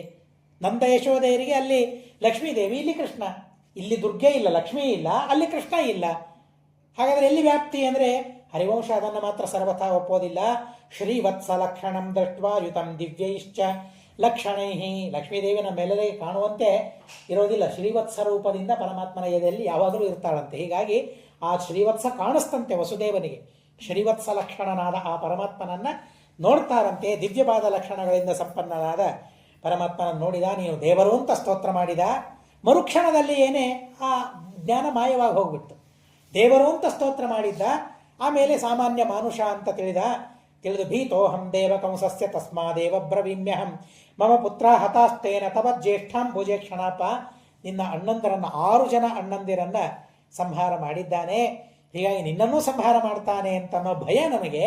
ಆದ್ದರಿಂದ ಆ ರೂಪವನ್ನು ಉಪಸಂಹಾರ ಮಾಡು, ನಿನ್ನ ರೂಪವನ್ನು ನೀನು ತೋರಿಸು ಅಂತ ಹೇಳಿದಾಗ ಆ ರೂಪವನ್ನು ಉಪಸಂಹಾರ ಮಾಡಿ ಮತ್ತೆ ತನ್ನ ಪುಟ್ಟ ರೂಪವನ್ನು ತೋರಿಸಿಬಿಟ್ಟಿದ್ದಾನೆ. ಉಳಿದ ಕಥೆಗಳೆಲ್ಲ ಭಾಗವತದಲ್ಲಿ ನೀವು ಕೇಳಿದ್ದೀರಿ. ಕೃಷ್ಣ ಪರಮಾತ್ಮ ಆಜ್ಞೆಯನ್ನು ಮಾಡ್ತಾರೆ, ನನ್ನನ್ನು ಮತ್ತೆ ಯಶೋದೆಯ ಹತ್ರ ಕರ್ಕೊಂಡು ಹೋಗಿ ಅಲ್ಲಿಟ್ಟು ಅಲ್ಲಿ ಹುಟ್ಟಿದ ಮಗುವನ್ನು ಇಲ್ಲಿ ತರಬೇಕು ಅಂತ ಹೇಳಿದಾಗ ಬೇಸರ ಆಗಲಿಲ್ಲ ಅಥವಾ ದುಃಖ ಅನ್ನಿಸ್ಲಿಲ್ಲ. ಯಾಕೆ ಹೀಗೆ ಹೇಳ್ತಾ ಇದ್ದಾನೆ ಅಂತ ಅನ್ನಿಸ್ಲಿಲ್ಲ. ಯಾಕೆ ಅಂದರೆ ಆ ಸಂದರ್ಭದಲ್ಲಿ ವಸುದೇವ ಹೇಗಿದ್ದಾನೆ? ಕೈಗೆ ಕಾಲುಗಳಿಗೆ ಬೇಡಿಗಳಿವೆ, ಬಂಧನದಲ್ಲಿದ್ದಾನೆ, ದೊಡ್ಡ ಬಾಗಿಲುಗಳಿವೆ, ದೊಡ್ಡ ಬೀಗಗಳನ್ನು ಬಾಗಿಲು ತೆಗಿಲಿಕ್ಕೇ 100 ಜನ ಬೇಕಾದನ್ನು. ಆ ಜೈಲು ಕಾರಾಗಾರದ ಬಾಗಿಲು ತೆಗಿಲಿಕ್ಕೇ 100 ಜನ ಬೇಕು. ಅದಕ್ಕೆ ಕೀಲಿ ಹಾಕಿದ್ದಾರೆ. ಒಳಗಡೆಗೆ ತನ್ನ ಕೈಗಳಲ್ಲಿ ಬಂಧನ, ಕಾಲುಗಳಿಗೆ ಬಂಧನ, ಹೊರಗೆ ಹೋಗ್ಲಿಕ್ಕಾಗೋದಿಲ್ಲ. ಇವನಾದರೂ ಗೋಕುಲಕ್ಕೆ ಹೋಗುವಂತ ಇದ್ದಾನೆ.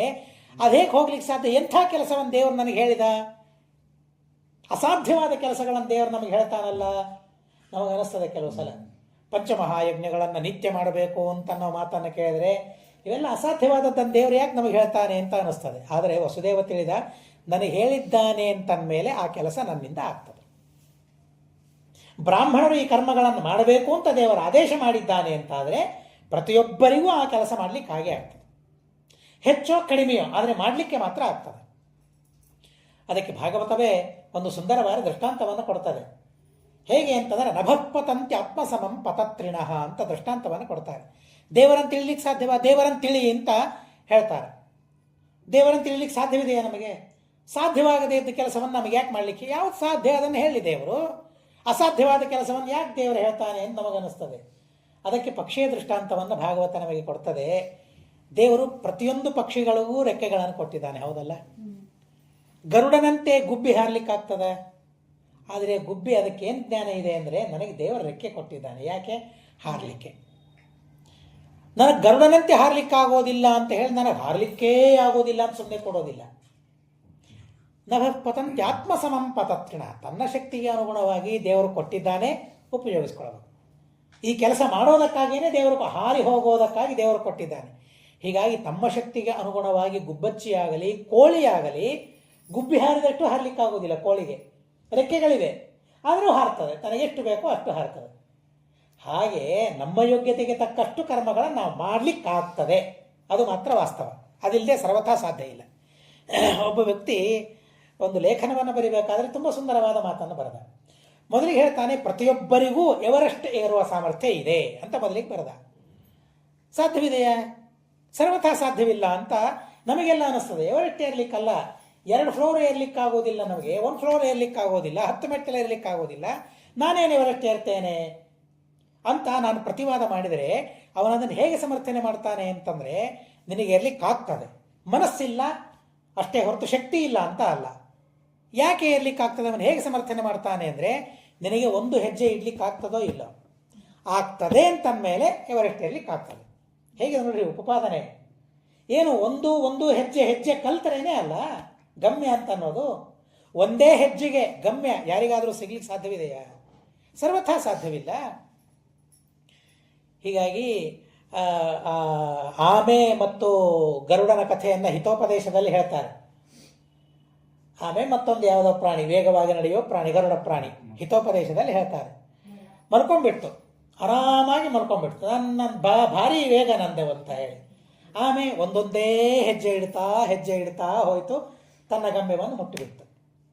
ಹಾಗೆ ಅವನು ಹೇಳ್ತಾನೆ, 1 ಹೆಜ್ಜೆ ನಡೆಯುವ ಸಾಮರ್ಥ್ಯ ನಿಮ್ಮಲ್ಲಿದೆ ಅಂದರೆ ಎವರೆಷ್ಟು ತುತ್ತ ತುದಿಗೆ ಏರುವಷ್ಟು ಸಾಮರ್ಥ್ಯ ನಿಮ್ಮ ಹತ್ರ ಇದ್ದೇ ಇದೆ. ದೇವರು ಕೊಟ್ಟಿದ್ದಾನೆ. 1 ಹೆಜ್ಜೆ ಇಡುವ ಸಾಮರ್ಥ್ಯ ದೇವರು ಕೊಡ್ತಾನೆ. ಆದರೆ ಧೈರ್ಯ ಅದು ನಾವು ತಂದ್ಕೊಳ್ಬೇಕು, ಮುಂದೆ ಹೋಗೋದು ಮಾತ್ರ ನಾವು ಮಾಡಬೇಕು ಅಂತ ಹೇಳ್ತಾರೆ. ಹಾಗೆ ದೇವರನ್ನು ತಿಳಿಬೇಕಾದ್ರಾಗಲಿ, ಶಾಸ್ತ್ರವನ್ನು ಓದಬೇಕಾದ್ರಾಗಲಿ, ಕರ್ಮಗಳನ್ನು ಮಾಡಬೇಕಾದ್ರಾಗಲಿ ನಮಗೆ ಆಗೋದಿಲ್ಲ ಅಂತ ನಾವು ಅಂದರೆ ಏನೂ ಆಗೋದಿಲ್ಲ ಮನುಷ್ಯನಿಗೆ. ಆಮೆಯಂತೆ ಮಲ್ಕೊಂಡ್ಬಿಡ್ತಾನೆ ಅಷ್ಟೇ. ಅವನು ಹೆಜ್ಜೆ ಇಡಲಿಕ್ಕೆ ಆಗೋದಿಲ್ಲ. ಆ ಅಂಬಲದಂತೆ ಅಥವಾ ಗರುಡನಂತೆ ಮಲ್ಕೊಂಡ್ಬಿಡ್ತಾನೆ ಅಷ್ಟೇ. ಪದಮೇಕಂ ನ ಗಚ್ಚತಿ. ಅಗಚ್ಚನ್, ಅಲ್ಲಿ ಬಂದ ಶ್ಲೋಕ ಅಗಚ್ಚನ್ ವೈನತೇಯೋಪಿ ಪದಮೇಕಂ ನ ಗಚ್ಚತಿ. ಗಚ್ಚನ್ ಪಿಪೀಲಿಕಾಯಾತಿ ಯೋಜನಾನಾಂ ಸಹಸ್ರಶಃ. ಈ ಶ್ಲೋಕ ಅಲ್ಲಿ ಬಂದದ್ದು. ಗಚ್ಚನ್ ಪಿಪೀಲಿಕಾಯಾತಿ, ನಡೀತಾ ಇದ್ರೆ ಒಂದು ಇರುವೆಯೂ ಸಹ 100 ಯೋಜನೆಗಳು ಮುಂದೆ ಹೋಗ್ತದೆ. ಗಚ್ಚನ್ ಪಿಪೀಲಿಕಾಯಾತಿ ಯೋಜನಾನಾಂ ಸಹ ಶತಾನ್ಯಪಿ. ಅಗಚ್ಚನ್ ವೈನತೇಯೋಪಿ, ಒಂದೇ ಕಡೆ ಕೂತಿರ್ತದೆ ಗರುಡ. ಕೂತ್ರೆ ಒಂದು ಹೆಜ್ಜೆಯೂ ಮುಂದೆ ಹೋಗ್ಲಿಕ್ಕಾಗೋದಿಲ್ಲ. ಹಾಗೆ ನಾನು ಪಿಪೀಲಿಕಾ, ನನಗೇನು ಮಾಡ್ಲಿಕ್ಕಾಗೋದಿಲ್ಲ, ಬೇಡ ಅಂತ ಹೇಳ್ತಾರೆ. ಪಿಪೀಲಿಕಾ ಒಂದು ಹೆಜ್ಜೆ ನಡಿಲಿಕ್ಕಾಗ್ತದಲ್ಲ, 100 ಯೋಜನೆಗಳನ್ನು ನಡೆಯುವ ಶಕ್ತಿ ನಿನ್ನ ಕಾಲಿಗೆ ದೇವರು ಕೊಟ್ಟಿದ್ದಾನೆ. ಆ ಕೆಲಸವನ್ನು ಮಾಡು, ದೇವರನ್ನು ತಿಳಿ, ಕರ್ಮವನ್ನು ಮಾಡು. ವಸುದೇವ ಅಂತ ನನಗೆ ಮಾಡು ಅಂತ ಹೇಳಿದ್ದಾನಲ್ಲ, ಹಾಗಾದ್ರೆ ನನಗೆ ಮಾಡ್ಲಿಕ್ಕಾಗ್ತದೆ ಅಂತ ಹೇಳಿ ಸಂಕಲ್ಪ ಮಾಡಿಕೊಂಡ. ಬೇಡಿಗಳು ಕಳಿಸಿ ಬಿದ್ದುಬಿಟ್ರು, ಕೈಯಲ್ಲಿಯೇ ಕಾಲೆಯಲ್ಲೇ ಬೇಡಿ ಕಳಿಸಿ ಬಿದ್ದುಬಿಟ್ರು. ಇದೇನು ಆಯಿತು, ಮುಂದೆ ಬಾಗಿಲು ತೆಗೆಯೋರು ಯಾರು? ಸಂದೇಹ ಬರಲಿಲ್ಲ. ಮುಂದೆ ಹೆಜ್ಜೆ ಇಟ್ಟ, ಬಾಗಿಲು ತೆಕ್ಕೊಂಡ್ಬಿಟ್ರು. ಭಾರಿ ರಾಕ್ಷಸರು, ಹಿಡಿತಾರೆ, ಕೊಲ್ತಾರೆ. ಮುಂದೆ ಹೆಜ್ಜೆ ಇಟ್ಟ, ಎಲ್ಲರೂ ಮಲಗಿಬಿಟ್ರು. ಗಾಢ ನಿದ್ರೆ. ಸುಲಭವಾಗಿ ವಸುದೇವ ಹೊರಗೆ ಬಂದ. ಮಳೆಗಾಲ, ಯಮುನಾ ನದಿ ಭೋರ್ಗರಿತಾ ಇದೆ, ಸಣ್ಣಗೆ ಮಳಿ ಸುರಿತಾ ಇದೆ, ತುಂತುರು ಹನಿ. ಶೇಷದೇವರು ಬಂದ್ರಂತೆ ಮೇಲೆ ಛತ್ರಿ ಹಿಡಿಯೋದಕ್ಕಾಗಿ. ಯಾಕೆ ಅಂದರೆ ವಾದಿರಾಜರು ತುಂಬ ಸುಂದರವಾದ ಕಲ್ಪನೆಯನ್ನು ಮಾಡ್ತಾರೆ. ನಾನು ಮುಂದೆ ಅಣ್ಣನಾಗ್ತೀನಲ್ಲ ಕೃಷ್ಣನಿಗೆ ಅಣ್ಣನಾಗೋದು ಅಂದರೆ ದೊಡ್ಡ ತಪ್ಪು, ಪಾಪ. ದೇವರೇ ಎಲ್ಲರಿಗೆ ಅಣ್ಣ, ದೇವರಿಗೆ ನಾನು ಅಣ್ಣ ಆಗೋದು ಅಂತಂದರೆ ಮುಂದೆ ನಾನು ತಪ್ಪು ಮಾಡ್ತೇನೆ, ಆ ತಪ್ಪನ್ನು ಹೀಗೆ ಪರಿಹಾರ ಮಾಡಿಕೊಳ್ಳೋಣ ಅಂತ ಹೇಳಿ ಸೇವೆ ಮಾಡಲಿಕ್ಕೆ ಬಂದಂತೆ ಆ ಶೇಷ ಇತ್ತು ಅಂತ ವಾದಿರಾಜರು ವರ್ಣನೆ ಮಾಡ್ತಾರೆ. ನದಿಯ ಮುಂದೆ ಹೋಗಿ ನಿಂತ, ಏನೂ ಭಯ ಇಲ್ಲ.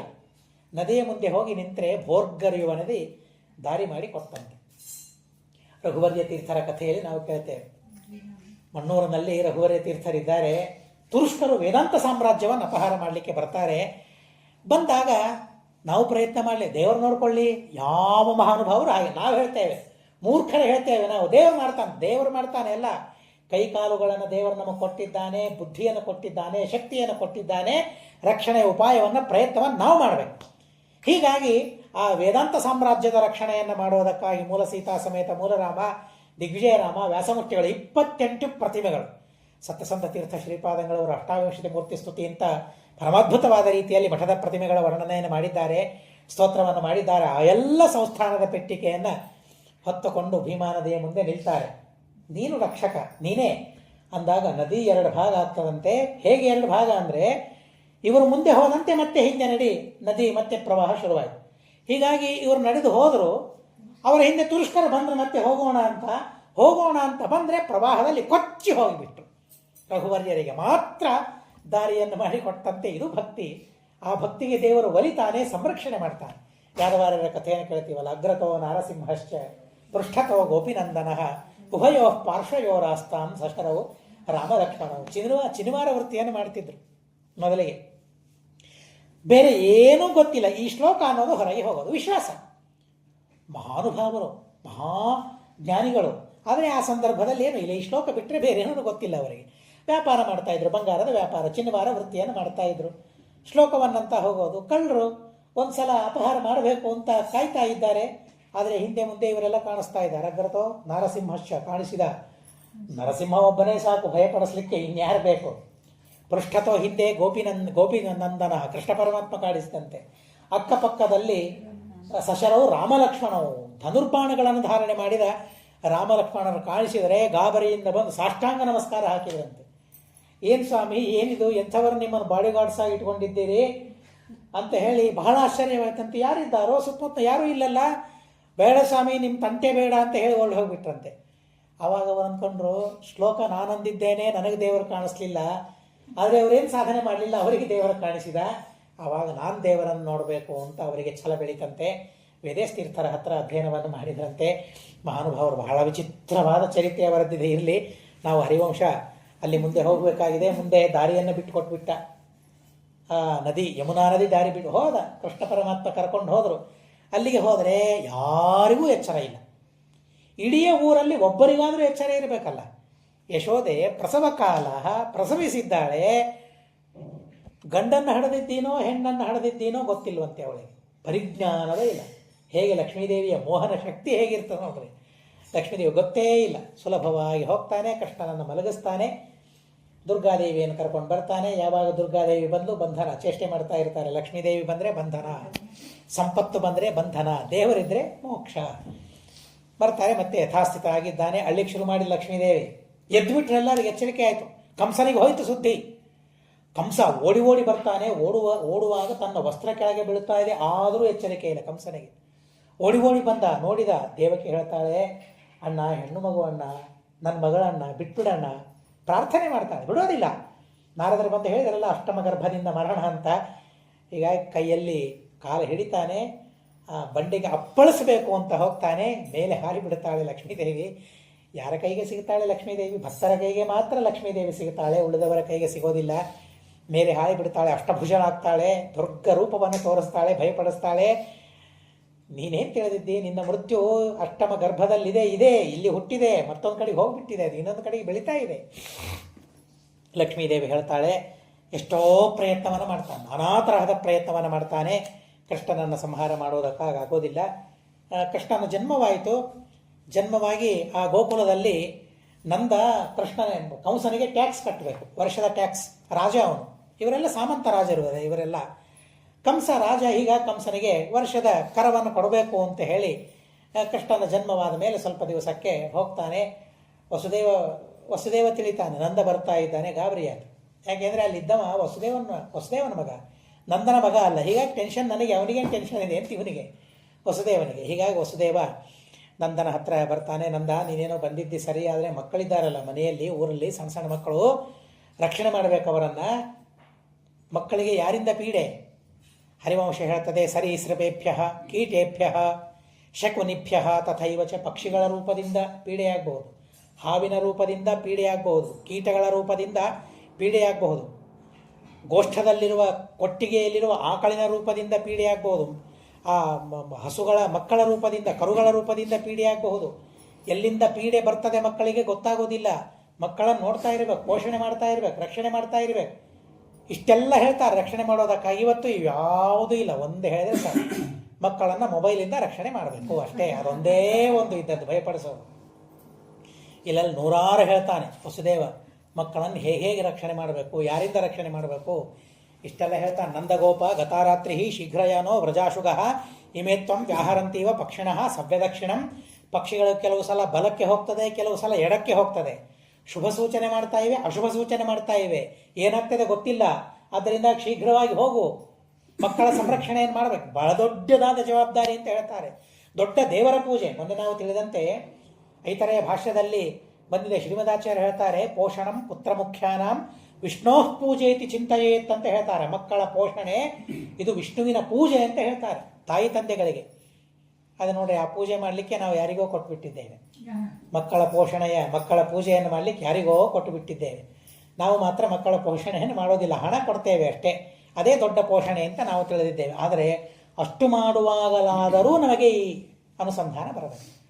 ಇದು ದೇವರ ಪೂಜೆ ಅಂತನ್ನೋ ಅನುಸಂಧಾನ ನಮಗೆ ಬರಬೇಕು. ಹೇಳ್ತಾನೆ, ಸಂವೇಷರಾಮಾಸ ಶಿಶುಂ ಶಯನೀಯಂ ಮಹಾಮತಿ ಜಗಾನಮಚ ವಿಭಿಕ್ತೇನ ಶೀತಲಾನಿಲ ಸರ್ಪಿಣ. ಆಯಿತು ಅಂತ ಹೇಳಿ ಅವನು ಗೋಕುಲಕ್ಕೆ ಬರ್ತಾ ಇದ್ದಾನಂತೆ. ಗೋಕುಲ ಹೇಗಿದೆ, ಗೋಕುಲದ ವರ್ಣನೆ ಮಾಡ್ತಾರೆ. ನಿಜವಾಗಿ ಎಲ್ಲ ಮಹಾಭಾರತ ಇರಬಹುದು, ಭಾಗವತ ಇರಬಹುದು, ಅಲ್ಲಿಯ ಆ ನಗರಗಳ ವರ್ಣನೆ, ಗ್ರಾಮಗಳ ವರ್ಣನೆ, ಕ್ಷೇತ್ರಗಳ ವರ್ಣನೆ ಇವತ್ತು ನೋಡಿದರೆ ಇಷ್ಟು ಹೊಲಸಾಗಿ ಹೋಗಿಬಿಟ್ಟಿವೆ ನಮ್ಮ ಪ್ರಾಂತಗಳು, ಪ್ರದೇಶಗಳು. ಬಹಳ ಸುಂದರವಾದ ವರ್ಣನೆ. ಕೇಳ್ತಾ ಇದ್ರೇನೆ ಅದನ್ನು ಒಂದು ಸಲ ಶ್ಲೋಕಗಳನ್ನು ಓದ್ತಾ ಕೇಳ್ತಾ ಕಣ್ಣು ಮುಚ್ಕೊಂಡು ಕೇಳ್ತಾ ಹೋಗಬೇಕು. ಆ ಟ್ರಾನ್ಸಲ್ಲಿ ಹೋಗ್ಬಿಡ್ಬೇಕು, ಅದು ಮನಸ್ಸಿನಲ್ಲಿ ಬಂದುಬಿಡ್ಬೇಕು. ಮನಸ್ಸಿನಲ್ಲಿ ಬಹಳ ಸುಂದರವಾಗಿದೆ. ಗೋವ್ರಜಂ ಗೋರುತಂ ರಮ್ಯಂ ಗೋಪನಾರೀಭಿರಾವೃತಂ ಹಂಭಾರವೈಶ್ಯ ವತ್ಸಾನಾಂ ಸರ್ವತಃ ಕೃತನಿಸ್ವನಂ ಶಕಟಾವರ್ತ ವಿಪುಲಂ ಕಂಟಕೀವಾಟ ಸಂಕುಲಂ ಪರ್ಯಂತೆ ಶ್ವಾವೃತಂ ಮನ್ಯೈಃ ಬೃಹದ್ಭಿಃ ಪತಿತೈರ್ದ್ರಮೈಃ ವತ್ಸಾನಾಂ ರೋಷಿತಃ ಕೀಲೈಃ ದಾಮಭಿಶ್ಚ ವಿಭೂಷಿತಂ ಕರೀಶಾಕೀರ್ಣ ವಸುಧಂ ಕಂಠಖಚ್ಛನ್ನ ಕುಟೀಂ ಕ್ಷೇಮ್ಯ ಪ್ರಚಾರ ಬಹುಲಂ ಹೃಷ್ಟಪುಷ್ಟ ಜನಾವೃತಂ ದಾಮನೀಪಾಶ ಬಹುಲಂ ಗರ್ಗರೋದ್ಗಾರ ನಿಸ್ವರಂ ತಕ್ರ ನಿಸ್ರಾವ ಮಲಿನಂ ದಧಿಮಂಡಾರ್ದ್ರ ಮೃತ್ತಿಕಂ ಮಂಥಾನ ವಲಯೋದ್ಗಾರೈ ಗೋಪೀನಾಂ ಜನಿತ ಸ್ವನಂ. ಬಹಳ ಸುಂದರವಾದ ವರ್ಣನೆ ಇದೆ. ಸರ್ಪಿಷಾ ಪಚ್ಚಮಾನೇನ ಸುರಭೀಕೃತ ಮಾರುತಂ ನೀಲ ಪೀತಾಂಬರಾಭಿಶ್ಚ ತರುಣೀಭಿರಲಂಕೃತಂ ಅದರ ವರ್ಣನೆಯೇ ಬಹಳ ಮಾಡ್ತಾರೆ. ಹೋಗ್ತಾ ಇರಬೇಕಾದ್ರೆ ಹೇಗೆ ಗೋಕುಲ ಅವರಿಗೆ ತೋರಿತು ಅಂತಂದರೆ, ಮೊಟ್ಟ ಮೊದಲಿಗೆ ಪ್ರವೇಶ ಮಾಡಿದ ಕೂಡಲೇ ಅವನಿಗೆ ಗೋರುತಂ, ಹಸುಗಳ ಧ್ವನಿ ಹಂಭಾರವ ಕೇಳಿಸ್ತದೆ. ಎಷ್ಟು ಇಂಪಾಗಿ ಸಂಪನ್ನವಾಗಿ ಕಿವಿಗಳಿಗೆ ಕೇಳಿಸ್ತಾ ಇದೆ ಹಂಭಾರವ. ಇವತ್ತು ವಾಹನಗಳ ಧ್ವನಿ ಕೇಳಿಸ್ತಾ ಇರ್ತದೆ, ಅಯ್ಯೋ ಬೇಡ ಅಂತ ಇರ್ತೇವೆ. ಅಂಥ ವಿಚಿತ್ರವಾದ ಧ್ವನಿ ಹಂಭಾರ ವೈಶ್ಯವತ್ಸಾನಾಮ್ಮ. ಕರುಗಳು, ಆ ಸಮಯ ಕರುಗಳು ತಾಯಿಗಾಗಿ ತಾಯಿಯನ್ನು ಕರೀತಾ ಇವೆ, ಅಮ್ಮ ಅಮ್ಮ ಅಮ್ಮ ಅಂತ ಕರೀತಾ ಇವೆ ಅಂತೆ. ಅಂಥ ಧ್ವನಿಗಳನ್ನು ಕೇಳ್ತಾ ಹೋಗ್ತಾ ಇದ್ದಾನೆ. ವತ್ಸಾನಾಂ ರೋಪಿತಃ ತಕ್ರ ನಿಸ್ರಾವ ಮಲಿನಂ. ಮನೆಯಿಂದ ಹೊಲಸು ಹೊರಗೆ ಬರುವ ಮೋರಿಗಳು ಅಂತ ಅಂತೀವಲ್ಲ, ಏನು ಹೊರಗೆ ಬರ್ತಾ ಇತ್ತು ಅಂತಂದರೆ ಆ ಎಲ್ಲ ದ್ವಾರಗಳಿಂದ ಮಜ್ಜಿಗೆ, ಹಾಲು ಇಂಥದ್ದು ಎಲ್ಲ ಹೊರಗೆ ಬರ್ತಾ ಇತ್ತಂತೆ. ತಕ್ರ ನಿಸ್ರಾವ ಬಹುಲಂ, ಮನೆಯಿಂದ ಹರಿದು ಬರ್ತಾ ಇದ್ವಂತೆ ಮಜ್ಜಿಗೆ, ಹಾಲು, ಮೊಸರು, ಬೆಣ್ಣೆ ಅವೇ ಹರಿದು ಬರ್ತಾ ಇದ್ವಂತೆ. ಕೆಸರಾಗಬೇಕು ಅಂತಂದರೆ ನೀರು ಹಾಕಿ ಕೆಸರು ಮಾಡೋ ಅವಶ್ಯಕತೆ ಇದ್ದಿದ್ದಿಲ್ವಂತೆ, ಮೊಸರು ಬಿದ್ದು ಕೆಸರಾಗಬೇಕಂತೆ ನೆಲ. ಇದು ಗೋಕುಲ ಅಂತ ಗೋಕುಲದ ವರ್ಣನೆ ಇದೆ, ಸುಮ್ಮನೆ ಅಲ್ಲ. ದಧಿ ಮಂಡ ಆರ್ದ್ರ ಮೃತ್ತಿಕಂ, ಆ ದಧಿಯ ಮಂಡದಿಂದ ಆರ್ದ್ರವಾಗಿತ್ತಂತೆ ಅಲ್ಲಿ ಎಲ್ಲ ಮೃತ್ತಿಕೆ, ಕೆಸರಾಗಿತ್ತಂತೆ. ಹೇಗೆ ಮೊಸರಿನಿಂದ ಕೆಸರಾದ ಗೋಕುಲ ಅದು.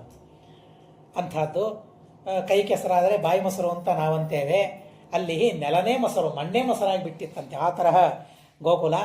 ಮನೆಯಲ್ಲಿ ಪ್ರತಿಯೊಂದು ಮನೆಯಲ್ಲಿ ಮಂಥಾನ ಬಲಯೋದ್ಗಾರೈಹಿ ಗೋಪೀನಾಂ ಜನಿತಸ್ವನಂ. ಬೆಣ್ಣೆ ಕಡಿತಾ ಇದ್ದಂತೆ, ಬೆಣ್ಣೆ ಕಡಿಯುವ ಧ್ವನಿ. ಈಗ ಧ್ವನಿ ಬರ್ತಾ ಇದೆಯಲ್ಲ, ಇಂಥ ಧ್ವನಿ ನಮಗೂ ಬೆಣ್ಣೆ ಕಡಿಬೇಕಾದ್ರೆ ಸಾಕು ಮಾಡು ಅಂತ ಹೇಳ್ತೇವೆ ನಾವು. ಆದರೆ ಬೆಣ್ಣೆ ಕಡಿಯುವಾಗ ಎಂಥ ಸುಂದರವಾದ ಧ್ವನಿ. ಕೈಗಳಲ್ಲಿ ತುಂಬು ಬಳೆಗಳನ್ನು ಹಾಕಿಕೊಂಡು ಆ ದಧಿ ಮಥನವನ್ನು ಮಾಡ್ತಾ ಇದ್ರೆ, ಶ್ರೀಮದಾಚಾರ್ಯ ಹೇಳ್ತಾರೆ, ಆ ದಧಿ ಮಥನದಿಂದ ಬರುವ ಶಬ್ದ ಏನಿದೆಯಲ್ಲ, ಆ ಶಬ್ದ ದೇವರನ್ನು ಹೇಳಿಕೊಡ್ತದಂತೆ. ಆ ಶಬ್ದ ದೇವರನ್ನು ಹೇಳಿಕೊಡ್ತದೆ. ಗಿಡ ಬೀಳ್ತಾ ಇರ್ತದಲ್ಲ, ಬೀಳುವಾಗ ಧ್ವನಿ ಆಗ್ತದಲ್ಲ, ದೇವರನ್ನು ಹೇಳಿಕೊಡ್ತದಂತೆ. ಮನೆಯಲ್ಲಿ ಹಲ್ಲಿಗಳು ಲೊಚಗುಡ್ತಾವಲ್ಲ, ದೇವರನ್ನು ಹೇಳಿಕೊಡ್ತದಂತೆ. ಕಾಲಲ್ಲಿ ಗೆಜ್ಜೆ ಹಾಕೊಳ್ತಾರಲ್ಲ, ಗೆಜ್ಜೆ ಧ್ವನಿ ಇದೆಯಲ್ಲ, ದೇವರ ಸರ್ವೋತ್ತಮತ್ವವನ್ನು ತಿಳಿಸಿಕೊಡ್ತದಂತೆ. ಬಳಿಗಳ ಸದ್ದು ಇದೆಯಲ್ಲ, ದೇವರ ಮಹಿಮೆಯನ್ನು ತಿಳಿಸಿಕೊಡ್ತದಂತೆ. ಆದರೆ ಇವತ್ತು ನನ್ನ ಮಹಿಮೆಯೇ ನನ್ನ ಮನೆಯಲ್ಲಿ ಬಿಟ್ಟರೆ ಬೇರೆ ಯಾರ ಮಹಿಮೆಯೂ ಇಲ್ಲ. ಮನೆಯಲ್ಲಿ ಹಲ್ಲಿ ಇಲ್ಲ, ಗೆಜ್ಜೆ ಇಲ್ಲ, ಯಾವುದೂ ಇಲ್ಲ. ಆ ತರಹದ ಪರಿಸ್ಥಿತಿಯಾಗಿ ಹೋಗಿಬಿಟ್ಟಿದೆ. ಕೆಲವು ಅನಿವಾರ್ಯ ಅಂತೂ ಆಗಿ ಹೋಗಿಬಿಟ್ಟಿದೆ. ಇವತ್ತು ಹೊರಗಡೆಗೆ ಹೋದಾಗ ಅನಿವಾರ್ಯ ಆಗಿರಬಹುದಾದರೆ ಮನೆಯಲ್ಲಿದ್ದಾಗ ಮಾತ್ರ ನಾವು ಆ ರೀತಿಯ ಲಕ್ಷಣದಿಂದ ಇರಬೇಕು ಅಂತ ಅನ್ನೋದನ್ನು ತಿಳಿಸ್ತಾರೆ. ಇರಲಿ, ಸ್ವಯಂ ಯಶೋಧಾದೇವಿ ಬೆಣ್ಣೆ ಕಡಿಲಿಕ್ಕೆ ಯಾರಿಗೂ ಬಿಡ್ತಾ ಇರಲಿಲ್ವಂತೆ. ಹೆಜ್ಜೆ ಹೆಜ್ಜೆಗೆ ನೂರಾರು ಜನ. ಬೆಣ್ಣೆ ಕಡಿಲಿಕ್ಕೆ ಹೋದರೆ ಬೈತಾ ಇದ್ಲಂತೆ, ನಿನಗೆ ಯಾರು ಹೇಳಿದ್ರು ಆ ಕೆಲಸ ಮಾಡಲಿಕ್ಕೆ, ನಿನ್ನ ಕೆಲಸ ನೀನು ಮಾಡು ಅಂತ ಹೇಳ್ತಾ ಇದ್ಲಂತೆ. ಹೀಗಾಗಿ ಸ್ವಯಂ ತಾನೇ ದಧಿಮಥನವನ್ನು ಮಾಡ್ತಾ, ಹೇಗೆ ಆ ಕೃಷ್ಣನ ಅವತಾರದ ಮಹಿಮೆಗಳನ್ನು, ಲೀಲೆಗಳನ್ನು ತಾನು ಗಾನ ಮಾಡ್ತಾ ಆ ದಧಿಮಥನವನ್ನು ಸ್ವಯಂ ಯಶೋಧಾದೇವಿ ಮಾಡ್ತಾ ಇದ್ಲು ಅಂತ ಅನ್ನೋದನ್ನು ತಿಳಿಸ್ತಾರೆ. ಜನಿತ ಸ್ವನಂ, ಅದರ ಧ್ವನಿಯನ್ನು ಇಂಪಾದ ಧ್ವನಿ, ಮೃದುವಾದ ಧ್ವನಿ. ಎಷ್ಟು ಆನಂದ, ಎಷ್ಟು ಮಂಗಲ ಧ್ವನಿ. ಬರೀ ಮೃದುವಾದ ಕಿವಿಗೆ ಹಿತ ಅಂತ ಇಷ್ಟೇ ಅಲ್ಲ, ಪರಮ ಮಂಗಲವಾದ ಧ್ವನಿಗಳಿವೆಲ್ಲ ಕೂಡ. ಏಳಬೇಕಾದರೆ ಪರಮಮಂಗಳ ಧ್ವನಿಗಳು, ಮಲಗಬೇಕಾದರೆ ಪರಮಮಂಗಳ ಧ್ವನಿಗಳು. ಅವುಗಳನ್ನು ಕೇಳ್ತಾ ಮಲಗಿಕೊಂಡ್ರೆ ಇನ್ನು ಮಧ್ಯದ ದಿನ ಏನಿದೆಯಲ್ಲ ಪರಮಮಂಗಲವಾಗಿ ಅವನದು ಕಳೆದು ಹೋಗ್ತದೆ ಅಂತ. ಹೀಗಾಗಿ ಏಳುವಾಗ ಹೆಂಡತಿಯ ಬಳಿಯ ಧ್ವನಿಯನ್ನು ಕೇಳ್ತಾ ಹೇಳಬೇಕಂತೆ ಅನ್ನೋದಕ್ಕಾಗಿ ಮೊದಲಿಗೆ ಹೆಂಡತಿ ಹೇಳಬೇಕು, ಹೊರತು ಆ ಹೆಂಡತಿಗೆ ಕಷ್ಟ ಕೊಡೋದಕ್ಕಾಗಿ ಮೊದಲಿಗೆ ಹೇಳು ಅಂತ ಶಾಸ್ತ್ರ ಹೇಳಿದ್ದಲ್ಲ. ಇಬ್ಬರೂ ಎದ್ದಿರಬೇಕು. ಆದರೆ ಗಂಡ ಸ್ವಲ್ಪ ಮಲ್ಕೊಂಡಿರ್ಬೇಕು, ಕಣ್ಣು ತೆಗಿಬಾರದು. ಯಾಕೆಂದರೆ ಆ ಧ್ವನಿ ಕೇಳಬೇಕು. ಎದ್ದು ಕೂಡಲೇ ಹೆಂಡತಿಯನ್ನು ನೋಡ್ಬೇಕಂತೆ. ಏನು ಭರವಸೆ ಶಾಸ್ತ್ರ ಕೊಡ್ತದೆ. ಆದರೆ ನಿನ್ನ ಮೇಲೆ ಎಷ್ಟು ಭರವಸೆ ಅಂದರೆ ಆ ಗಂಡ, ಆ ಹೆಂಡತಿಗೆ ಆ ಭಾವನೆ ಬರಬೇಕು, ನನ್ನನ್ನು ಪತಿವ್ರತೆ ಅಂತ ನನ್ನ ಗಂಡ ಭಾವಿಸಿದ್ದಾನೆ ಅನ್ನೋ ಭರವಸೆ, ನಂಬಿಕೆ ಹೆಂಡತಿಗೆ ಮೂಡಿಸ್ಬೇಕು. ಶಾಸ್ತ್ರದಲ್ಲಿ ಹೇಳ್ತದೆ, ಬೆಳಗ್ಗೆ ಎದ್ದು ಯಾರ ಮುಖ ನೋಡಬೇಕು ಅಂತಂದರೆ ಪತಿವ್ರತೆಯರ ಮುಖವನ್ನು ನೋಡಬೇಕು ಅಂತ ಹೇಳ್ತಾರೆ. ಆದರೆ ಮೂರ್ಖರೇನು ಮಾಡ್ತಾರೆ, ಓ ಹೌದಾ, ಹಾಗಾದರೆ ಬೆಳಿಗ್ಗೆ ಎದ್ದು ಮನೆ ಬಾಗಿಲು ತೆಗೆದು ಹೊರಗೆ ಯಾಕೆ ಹೋಗ್ತಾ ಇದ್ದೀರಿ ಅಂದರೆ ಪತಿವ್ರತ ಮುಖ ನೋಡಲಿಕ್ಕೆ. ಅದೇನು ಮನೆಯಲ್ಲಿದ್ದ ಹೆಂಡತಿ ಪತಿವ್ರತ ಅಲ್ಲ ಅಂತ ಅವನ ಭಾವನೆ ಅಂತ ಅಲ್ಲ. ಹಾಗಾದರೆ ಹೆಂಡತಿಗೆ ಏನು ಸಂದೇಶವನ್ನು ಕೊಡ್ತಾ ಇದ್ದಾನೆ? ಆದರೆ ಗಂಡ ಹೆಂಡತಿಯರಲ್ಲಿ ಆ ಜೀವನ ಏನಿದೆಯಲ್ಲ, ಶಾಸ್ತ್ರ ತಿಳಿಸಿದ್ದು ಪರಮಾದ್ಭುತವಾದ ಜೀವನ. ಆ ಬಳಿಯ ಧ್ವನಿಗಳನ್ನು ಕೇಳ್ತಾ, ದೇವರ ಸ್ಮರಣೆಯನ್ನು ಮಾಡ್ತಾ, ಹೆಂಡತಿಯ ಮುಖವನ್ನು ನೋಡ್ತಾ ಎದ್ದರೆ, ಹಾಗೇನೇ ತಾನು ಮಲಿಕೊಂಡ್ರೆ ಏನು ಅಶುಭ ಇದೆ ಜೀವನದಲ್ಲಿ? ಏನು ಅನರ್ಥ ಆಗೋದಿದೆ ಜೀವ? ಏನೂ ಅನರ್ಥ ಇಲ್ಲ, ಎಲ್ಲ ಪ್ರಯೋಜನಗಳೇ. ಹಾಗೆ ಬಹಳ ಅದ್ಭುತವಾಗಿ ಅಲ್ಲಿ ಪ್ರವೇಶ ಮಾಡ್ತಾರೆ. ಪ್ರತಿಯೊಂದು ಮನೆಯಲ್ಲಿ ತುಪ್ಪವನ್ನು ಬೇಯಿಸ್ತಾ ಇದ್ದಾರಂತೆ. ಸರ್ಪಿಷಾ ಪಚ್ಚಮಾನೇನ ಸುರಭೀಕೃತ ಮಾರುತಂ. ಗೋಕುಲದ ಯಾವುದೇ ಮೂಲೆಗೆ ಹೋದರೆ ತುಪ್ಪದ ಘಮ ಘಮ ವಾಸನೆ ಬರಬೇಕಂತೆ. ಆ ರೀತಿಯ ಗೋಕುಲ ಇತ್ತು ಅಂತ ಹೇಳ್ತಾರೆ. ಪೀತಾಂಬರಗಳನ್ನು ಧಾರಣೆ ಮಾಡಿ ಸ್ತ್ರೀಯರೆಲ್ಲರೂ ಅಲ್ಲಿ ಇಲ್ಲಿ ಇಲ್ಲಿ ಎಲ್ಲಿ ಸಂಚಾರ ಮಾಡ್ತಾ ಇದ್ರು. ಈ ತರಹದ ಗೋಕುಲವನ್ನು ಅವರು ಪ್ರವೇಶ ಮಾಡಿದರು ಅಂತ ಹೇಳ್ತಾರೆ. ಇಲ್ಲಿ ಮೊದಲಿಗೇನೆ ಕೃಷ್ಣ ಪರಮಾತ್ಮನಿಗೆ ಬಲರಾಮ ದೇವರಿಗೆ ನಾಮಕರಣ ಮಾಡಿದರು ಅಂತ ತಿಳಿಸ್ತಾರೆ. ಆದರೆ ಭಾಗವತದಲ್ಲಿ ಮಾತ್ರ ಎಷ್ಟೋ ದೈತ್ಯರ ಸಂಹಾರವನ್ನು ಮಾಡಿದ ಮೇಲೆ ಆಮೇಲೆ ಯಾವತ್ತೋ ಗರ್ಗಾಚಾರ್ಯ ಬಂದ ಮೇಲೆ ನಾಮಕರಣ ಮಾಡಿದರು ಅಂತ ಅಲ್ಲಿ ಹೇಳ್ತಾರೆ. ಇಲ್ಲಿ ಮಕ್ಕಳಿಗೆ ಸಂಕರ್ಷಣ ಮತ್ತು ಕೃಷ್ಣ ಅಂತ ನಾಮಕರಣ ಮಾಡಿದರು. ಎಷ್ಟು ಉಚಿತವಾಗಿವೆ ನೋಡಿ. ಸಂಕರ್ಷಣ, ದುರ್ಗಾದೇವಿ ಕರ್ಷಣ ಮಾಡಿ ರೋಹಿಣಿಯ ಹೊಟ್ಟೆಯಲ್ಲಿ ಹಾಕಿದ್ದು, ಹೀಗಾಗಿ ಸಂಕರ್ಷಣ. ಕೃಷ್ಣನನ್ನು ಯಾರಾದರೂ ಎಳೆದು ಹಾಕಲಿಕ್ಕೆ ಸಾಧ್ಯವಿದೆಯಾ? ಹಾಗೆ ಸಾಧ್ಯವಿಲ್ಲ. ಸ್ವಯಂ ಕೃಷ್ಣನೇ ಎಲ್ಲರನ್ನ ಎಳೆಯುವವನು. ಕೃಷ್ಣನೇ ಎಳೆಯುವವನು ಅಂತ ಅರ್ಥ. ಇವನು ಕರ್ಷಣೆ ಮಾಡುವವನು, ಅವನು ಕೃಷ್ಣ. ಎಳೆಯಲ್ಪಟ್ಟವನು, ಇವನು ಎಳೆಯುವವನಿವನು.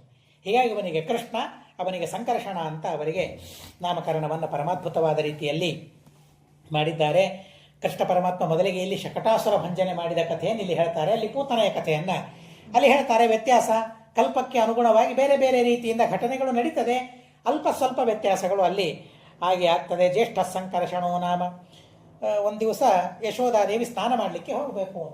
ನದಿಗೆ ಸ್ನಾನ ಮಾಡಲಿಕ್ಕೆ ಹೋಗಬೇಕು. ಪ್ರತಿನಿತ್ಯ ಅವಗಾಹನ ಪ್ರತಿನಿತ್ಯ ಸ್ತ್ರೀಯರಿಗೆ ಹೇಳಿಲ್ಲ, ಶಿರಸ್ನಾನವನ್ನು ಹೇಳಿಲ್ಲ. ವಿಹಿತವಾದ ಕಾಲದಲ್ಲಿ ಮಾತ್ರ ಶಿರಸ್ನಾನವನ್ನು ಹೇಳಿದೆ. ಅದೇ ಕಂಠ ಸ್ನಾನವನ್ನು ನಿತ್ಯ ನದಿ ಸ್ನಾನ ಮಾಡಿದರೆ ಮಡಿ, ಇಲ್ಲೇ ಹೋದರೆ ಮಡಿ ಇಲ್ಲ ಅವರಿಗೆ. ಶಾಸ್ತ್ರದಲ್ಲಿ ಹೇಳ್ತಾರೆ 10 ದಿವಸ ಬಾವಿ ಸ್ನಾನ ಮಾಡಿದರೆ 11ನೇ ದಿವಸ ಅವನ ಮೈಲಿಗೆ ಅಂತೇಳಿ. 11ನೇ ದಿವಸ ಬಾವಿ ಸ್ನಾನ ಮಾಡಿದರೆ ಮಡಿಲಿ ಬರೋದಿಲ್ಲ ಅವನಿಗೆ. ಇವತ್ತು ನೋಡಿ ಎಂಥ ಪರಿಸ್ಥಿತಿ ಬಂದು ಹೋಗ್ಬಿಟ್ಟಿದೆ. ಬಾವಿಗಳೇ ಸಿಗೋದಿಲ್ಲ, ಬಾವಿ ಸ್ನಾನ ಮಾಡಲಿಕ್ಕೆ ಸಿಗೋದಿಲ್ಲ ಇವತ್ತು. 10 ದಿವಸ ನಿರಂತರವಾಗಿ ಬಾವಿ ಸ್ನಾನ ಮಾಡಿದರೆ 11ನೇ ದಿವಸ ನದಿ ಸ್ನಾನ ಮಾಡ್ಕೊಂಡು ಬರಬೇಕಂತೆ. ಆದರೆ ಮತ್ತೆ ಮುಂದೆ 10 ದಿವಸ ಅವನು ಶುದ್ಧಿ ಇಟ್ಕೊಳ್ಳಿಕ್ಕೆ ಆಗ್ತದೆ. ಇಲ್ಲಿ ಹೋದರೆ ಇಟ್ಕೊಳ್ಳಿಕ್ಕೆ ಆಗೋದಿಲ್ಲ. ಇದು ಪರಿಸ್ಥಿತಿ. ಹೀಗಾಗಿ ಅವಳು ನಿತ್ಯ ನದಿ ಸ್ನಾನ ಮಾಡಿ ಮನೆಯಲ್ಲಿ ಅಡಿಗೆಯನ್ನು ಮಾಡಬೇಕೆಲ್ಲವನ್ನು ಮಾಡಬೇಕು, ಸ್ನಾನ ಮಾಡಬೇಕು, ಮಗುವನ್ನು ಮಲಗಿಸ್ಬೇಕಲ್ಲ. ಎಲ್ಲಿ ಎಂಥೆಂಥ ಉಪಾಯಗಳನ್ನು ಕಂಡುಕೊಳ್ತಾ ಇದ್ರು ನೋಡಿ. ಮಗುವನ್ನು ಮಲಗಿಸ್ಬೇಕು. ಎಲ್ಲಿ ಮಲಗಿಸ್ಬೇಕು? ಒಂದು ಚಕಡಿ ಗಾಡಿ ಇದೆ, ನೋಡಿದ್ದೀರಾ? ಚಕಡಿ ಬಂಡಿ, ಎತ್ತಿನ ಬಂಡಿಯನ್ನು ನೋಡಿದ್ದೀರಾ?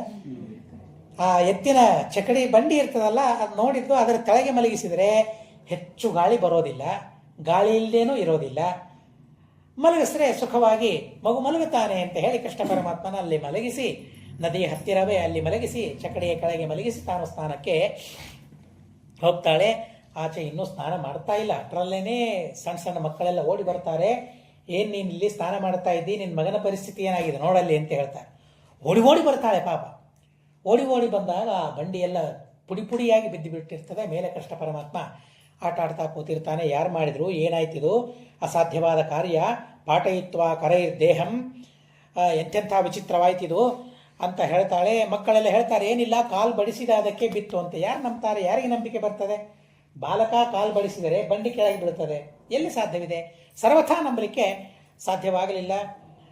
ಆಮೇಲೆ ಅವಳು ಅಂದುಕೊಳ್ತಾಳೆ, ಕಿಮ್ಮೇ ಸ್ನಾನೇನ ದುಸ್ನಾನಂ. ಮಕ್ಕಳ ಪೋಷಣೆಯನ್ನು ಮಾಡಬೇಕು, ಅದು ದೊಡ್ಡ ಕೆಲಸ, ಅದು ದೊಡ್ಡ ದೇವರ ಪೂಜೆ. ಆದರೆ ನಾನೇನು ಮಾಡಿದೆ, ಯಾವ ಸಂದರ್ಭದಲ್ಲಿ ಏನು ಮಾಡಬೇಕು ಅಂತ ನನಗೆ ಗೊತ್ತಿಲ್ಲ. ತನ್ನ ನಿಂದೆ ತಾನು ಮಾಡಿಕೊಳ್ತಾ ಇದ್ದಾಳೆ, ಬೈಕೊಳ್ತಾ ಇದ್ದಾಳೆ. ಒಂದು ಮಕ್ಕಳನ್ನು ಸರಿಯಾಗಿ ನೋಡ್ಕೊಳ್ಳಿಕ್ಕಾಗೋದಿಲ್ಲ ನನಗೆ. ಸ್ನಾನ ಅಂತ ಏನು ಸ್ನಾನ ಬೇಕಾಗಿದೆ? ಸ್ನಾನಕ್ಕೆ ನದಿಗೆ ಯಾಕೆ ಹೋಗಬೇಕಾಗಿದೆ? ಯಾರಿಗೋ ಸೇವಕರಿಗೆ ಹೇಳಿದರೆ ನೀರು ತರ್ತಾ ಇದ್ರು, ಮನೆಯಲ್ಲಿ ಹಾಕಿಬಿಡ್ತಾ ಇದ್ರು. ನೋಡ್ರಿ, ನಾನು ತಾಯಿ ಅಂತಂದಮೇಲೆ ಮಕ್ಕಳನ್ನು ನೋಡಿಕೊಳ್ಳಬೇಕಾದದ್ದು ನೂರಾರು ಕೆಲಸಗಳನ್ನು ಬಿಟ್ಟು ಮಕ್ಕಳನ್ನು ನಾನು ನೋಡ್ಕೊಳ್ಬೇಕು. ಅದು ನನ್ನ ಕೆಲಸ. ಅದನ್ನು ಬಿಟ್ಟು ನಾನು ಸ್ನಾನ ಮಾಡ್ಲಿಕ್ಕೆ ಹೋದೆ. ಕಿಮ್ಮೆ ಸ್ನಾನೇನ ದುಸ್ನಾನಂ. ಯಾರಿಗೆ ಬೇಕಾಗಿತ್ತು ಈ ಸ್ನಾನ? ನನ್ನ ಗಂಡ ಹೇಳಿದ್ರೆ ಕೇಳಿದ್ರೆ ಏನು ನಾನು ಉತ್ತರ ಹೇಳಿ? ಈಗ ಸ್ವಲ್ಪ ಭಯ ತೋರಿಸ್ತಾಳೆ. ಮಕ್ಕಳನ್ನು ಬಿಟ್ಟು ಎಲ್ಲಿ ಹೋಗಿದ್ದಿ ಅಂತ ಗಮನಿಸಿದರೆ ಏನು ಹೇಳಬೇಕೀಗ ಅಂತಂದಾಗ ಒಂದು ಮಾತು ತಲೆಯಲ್ಲಿ ತಂದ್ಕೊಳ್ಳು. ಕೇಳಿದ್ರೆ ಏನು ಹೇಳಬೇಕು ಅಂತ ಹಾಗೆ ಕೇಳಿದ ನಂದ. ಎಲ್ಲಿ ಹೋಗಿದ್ದೆ ನೀನು? ಇಷ್ಟೆಲ್ಲ ಅನರ್ಥ ಆಗೋಯ್ತು ಅಂತಂದಾಗ ಅವಳು ಏನು ಹೇಳಬೇಕು? ಬಹಳ ಸುಂದರವಾಗಿ ಹೇಳ್ತಾಳೆ. ಅಹಂ ನದೀಂ ಗತಾಂ ಸೌಮ್ಯ ಚೈಲ ಪ್ರಕ್ಷಾರ್ಥನಾರ್ಥಿನಿ. ನಿಮ್ಮದೇ ಬಟ್ಟೆ ಒಗಿಲಿಕ್ಕೆ ಹೋಗಿದ್ದೆ. ಏನು ಬಟ್ಟೆ ಅಂದರೆ ಕೃಷ್ಣ ಪರಮಾತ್ಮ ಹೇಳ್ತಾನಲ್ಲ, ವಾಸಾಂಸಿ ಜೀರ್ಣಾನಿ ಯಥಾ ವಿಹಾಯ ನವಾನಿ ಗೃಹಾತಿ ನರೋಪರಾಣಿ. ದೇಹವು ಒಂದು ಬಟ್ಟೆ ಅಷ್ಟೇ, ಹಳೆದಾದ ಮೇಲೆ ಹೋಗ್ತದೆ, ಮತ್ತೆ ಹೊಸ ಬಟ್ಟೆಯನ್ನು ತೊಟ್ಟುಕೊಳ್ತಾನೆ. ಹೀಗಾಗಿ ಬಟ್ಟೆಯನ್ನು ಒಗೆಯೋದಕ್ಕಾಗಿ ಅಂತ ನಾನು ಹೋಗಿದ್ದೆ. ಗಂಡ ಬೈಬಾರ್ದು, ಕೆಲಸ ಆಗಿರಬೇಕು. ಏನು ಹೇಳಬೇಕು? ಬಟ್ಟೆ ಒಗಿಲಿಕ್ಕೆ ಹೋಗಿದ್ದೆ. ಹೌದಾ? ಮತ್ತೆ ಇಷ್ಟೆಲ್ಲ ಅನರ್ಥ ಆಯ್ತಲ್ಲ, ಯಾಕೆ ಸುಮ್ಮನೆ? ಯಾರಿಗಾದರೂ ಒಪ್ಪಿಸ್ಬೋದಾಗಿತ್ತಲ್ಲ. ನಚತೆ ಶ್ರದ್ಧ ದುರ್ಗೋಪಾಹ ಸರ್ವೇ ಮಾನುಷ ಬುದ್ಧಯ. ಎಲ್ಲರೂ ಮಾನುಷ ಬುದ್ಧಿ. ಹೀಗಾಗಿ ಕಾಲು ಬಡಿಸಿದ, ಬಿತ್ತು, ನಂಬಲಿಕ್ಕೆ ಆಗಲಿಲ್ಲ. ದೇವರು ಅಂತ ಅನ್ನೋ ಪರಿಜ್ಞಾನವೇ ಆ ಸಂದರ್ಭದಲ್ಲಿ ಅವರಿಗೆ ಬರಲಿಲ್ಲ. ಆಮೇಲೆ ಮತ್ತೊಂದು ಸಲ ಪೂತನ ಬರ್ತಾಳೆ. ಅವಳು ಪಕ್ಷಿಯ ವೇಷದಿಂದ ಬಂದದ್ದನ್ನು ಇಲ್ಲಿ ಹರಿವಂಶ ನಮಗೆ ತಿಳಿಸ್ತದೆ. ಪಕ್ಷಿಯ ವೇಷದಿಂದ ಪ್ರವೇಶ ಮಾಡಿದ್ಲು ಗೋಕುಲವನ್ನು. ಪ್ರವೇಶ ಮಾಡಿ ಎಲ್ಲರೂ ಮಲ್ಕೊಂಡಿದ್ದಾರೆ. ರಾತ್ರಿಯಲ್ಲಿ ಮಲಗಿದಾಗ ವಿಷ ಹಾಲನ್ನು ಕೊಟ್ಟು ಕೃಷ್ಣನನ್ನು ಸಂಹಾರ ಮಾಡಬೇಕು ಅಂತ ಬಂದಿದ್ದಾಳೆ. ಆದರೆ ಕೃಷ್ಣ ಪರಮಾತ್ಮ ಮಾತ್ರ ಅವಳ ವಿಷ ಹಾಲನ್ನೇ ಸ್ವೀಕಾರ ಮಾಡಿ ಅವಳನ್ನೇ ಸಂಹಾರ ಮಾಡಿಬಿಟ್ಟಿದ್ದಾಳೆ. ಎದ್ದು ನೋಡ್ತಾರೆ, ಗವ್ಯೂತಿ, ಎಷ್ಟು ದೇಹ ಅದು, ರಾಕ್ಷಸ ದೇಹ. ಮರಣ ಹೊಂದಬೇಕಾದ್ರೆ ಅದೇ ದೇಹದಿಂದಲೇ ಮರಣ ಅವರಿಗೆ ಆಗ್ತದಂತೆ. ಸ್ವರೂಪ ದೇಹವನ್ನು ಪಡಿತಾರೆ. ಅಂದರೆ ಅವರ ಮೂಲ ದೇಹ ಏನಿರ್ತದೆ ಅಂಥ ದೀರ್ಘವಾದ ದೇಹವನ್ನು ಪಡಿತಾರೆ. ಬಿಟ್ಟಿದ್ದಾರೆ. ಗಾಬರಿಯಾಗಿ ಹೋಗಿತ್ತು, ಏನಾಯ್ತಿದು ಅಂತ ಆಲೋಚನೆ ಮಾಡ್ತಾರೆ. ದೂರದಿಂದ ಕಲ್ಲು ಹಾಕ್ತಾರೆ, ಬದುಕಿದೆಯೋ ಸತ್ತಿದೆಯೋ ಅದು ಅಂತ ಕಲ್ಲು ಹಾಕ್ತಾರೆ, ಏನೇನೋ ಹಾಕ್ತಾರೆ. ಕೊನೆಗೆ ಸತ್ತಿದೆ ಅಂತ ನಿರ್ಧಾರ ಮಾಡಿಕೊಂಡು ಹೋಗ್ತಾರೆ. ಮಗನನ್ನು ಕರ್ಕೊಂಡು ಬರ್ತಾರೆ. ಏನು ಮಾಡಬೇಕು, ಮಗನಿಗೆ ರಕ್ಷೆ ಹೇಗೆ? ಹೀಗೆಲ್ಲ ಇದ್ದರೆ ಮಕ್ಕಳ ರಕ್ಷಣೆ ಹೇಗೆ? ರಕ್ಷೆ ಹಾಕಬೇಕಲ್ಲ. ಭಾಗವತದಲ್ಲಿ ತುಂಬ ಸುಂದರವಾಗಿ ಹೇಳ್ತಾರೆ, ಗೋಮೂತ್ರೇಣ ಸ್ನಾಪರಿತ್ವ ಪುನರ್ಗೋರಜ ಸರ್ಭಕಂ ರಕ್ಷಾಂ ಚಕ್ರುಹೋ ಘೋಷಕೃತ ದ್ವಾದಶಾಂಗೇಶು ನಾಮಭಿಹಿ. ಗೋಮೂತ್ರದಿಂದ ಸ್ನಾನ ಮಾಡಿಸ್ತಾರಂತೆ ಮಗುವಿಗೆ, ರಕ್ಷೆ ಅದು. ಗತಭೀತನಿಗೆ ಭಾಮೆ ರಕ್ಷೆ ಇಕ್ಕುವಳಂತೆ, ಏನು ಸುಕೃತವ ಮಾಡಿದಳೋ ಯಶೋದೆ. ದಾಸರು ಹೇಳ್ತಾರೆ, ಏನು ಪುಣ್ಯ ಮಾಡಿದ್ದಾಳೆ ಯಶೋಧಾದೇವಿ. ಗತಭೀತ, ಭಯವೇ ಇಲ್ಲ, ಆದರೆ ಅವನಿಗೆ ಭಯ ಆಗಬಾರ್ದು ಅಂತ ಹೇಳಿ ರಕ್ಷೆಯನ್ನು ಹಾಕ್ತಾಳೆ ನಮ್ಮ ಯಶೋಧಾದೇವಿ ಅಂತ ವಾದಿರಾಜರು ವರ್ಣನೆ ಮಾಡ್ತಾರೆ. ಹಾಗೆ ರಕ್ಷೆ ಹಾಕ್ತಾ ಇದ್ದಾರಂತೆ. ಹೇಗೆ? ಗೋಮೂತ್ರದಿಂದ ಸ್ನಾನ ಮಾಡಿಸಿದರೆ ಎಲ್ಲ ತರಹದ ಭಯ ಪರಿಹಾರ ಆಗ್ತದೆ. ಯಾವ ಭಯವೂ ಮಕ್ಕಳಿಗೆ ಇರೋದಿಲ್ಲ. ನಾವು ಗೋಪಾಲಕರು. ಹೀಗಾಗಿ ಇದು ದೇವರು ಅಂತ ನಂಬಿದವರು ಗೋಪಾಲಕರು. ನಾವು ಆಕಳಿಂದ ಏನೇನು ಬರ್ತದೆ ಅದೇ ನಮಗೆ ಉಪಜೀವನ, ಅದೇ ನಮಗೆ ಔಷಧ ಅಂತ ನಂಬಿದವರು. ಹೀಗಾಗಿ ಆ ಗೋಮೂತ್ರದಿಂದ ಸ್ನಾನವನ್ನು ಮಾಡಿಸ್ತಾರೆ. ಗೋರಜಸ್ಸುನಿಂದ ಸ್ನಾನವನ್ನು ಮಾಡಿಸ್ತಾರೆ. ಆಕಳು ನಡೀತಾ ಇದ್ದರೆ ಧೂಳಿ ಬರ್ತದಲ್ಲ, ಮೇಲೆ ಧೂಳಿ ಹೇಳ್ತದಲ್ಲ, ಆ ಧೂಳಿಯಲ್ಲಿ ಹೋಗಿ ನಿಲ್ಲಬೇಕಂತೆ.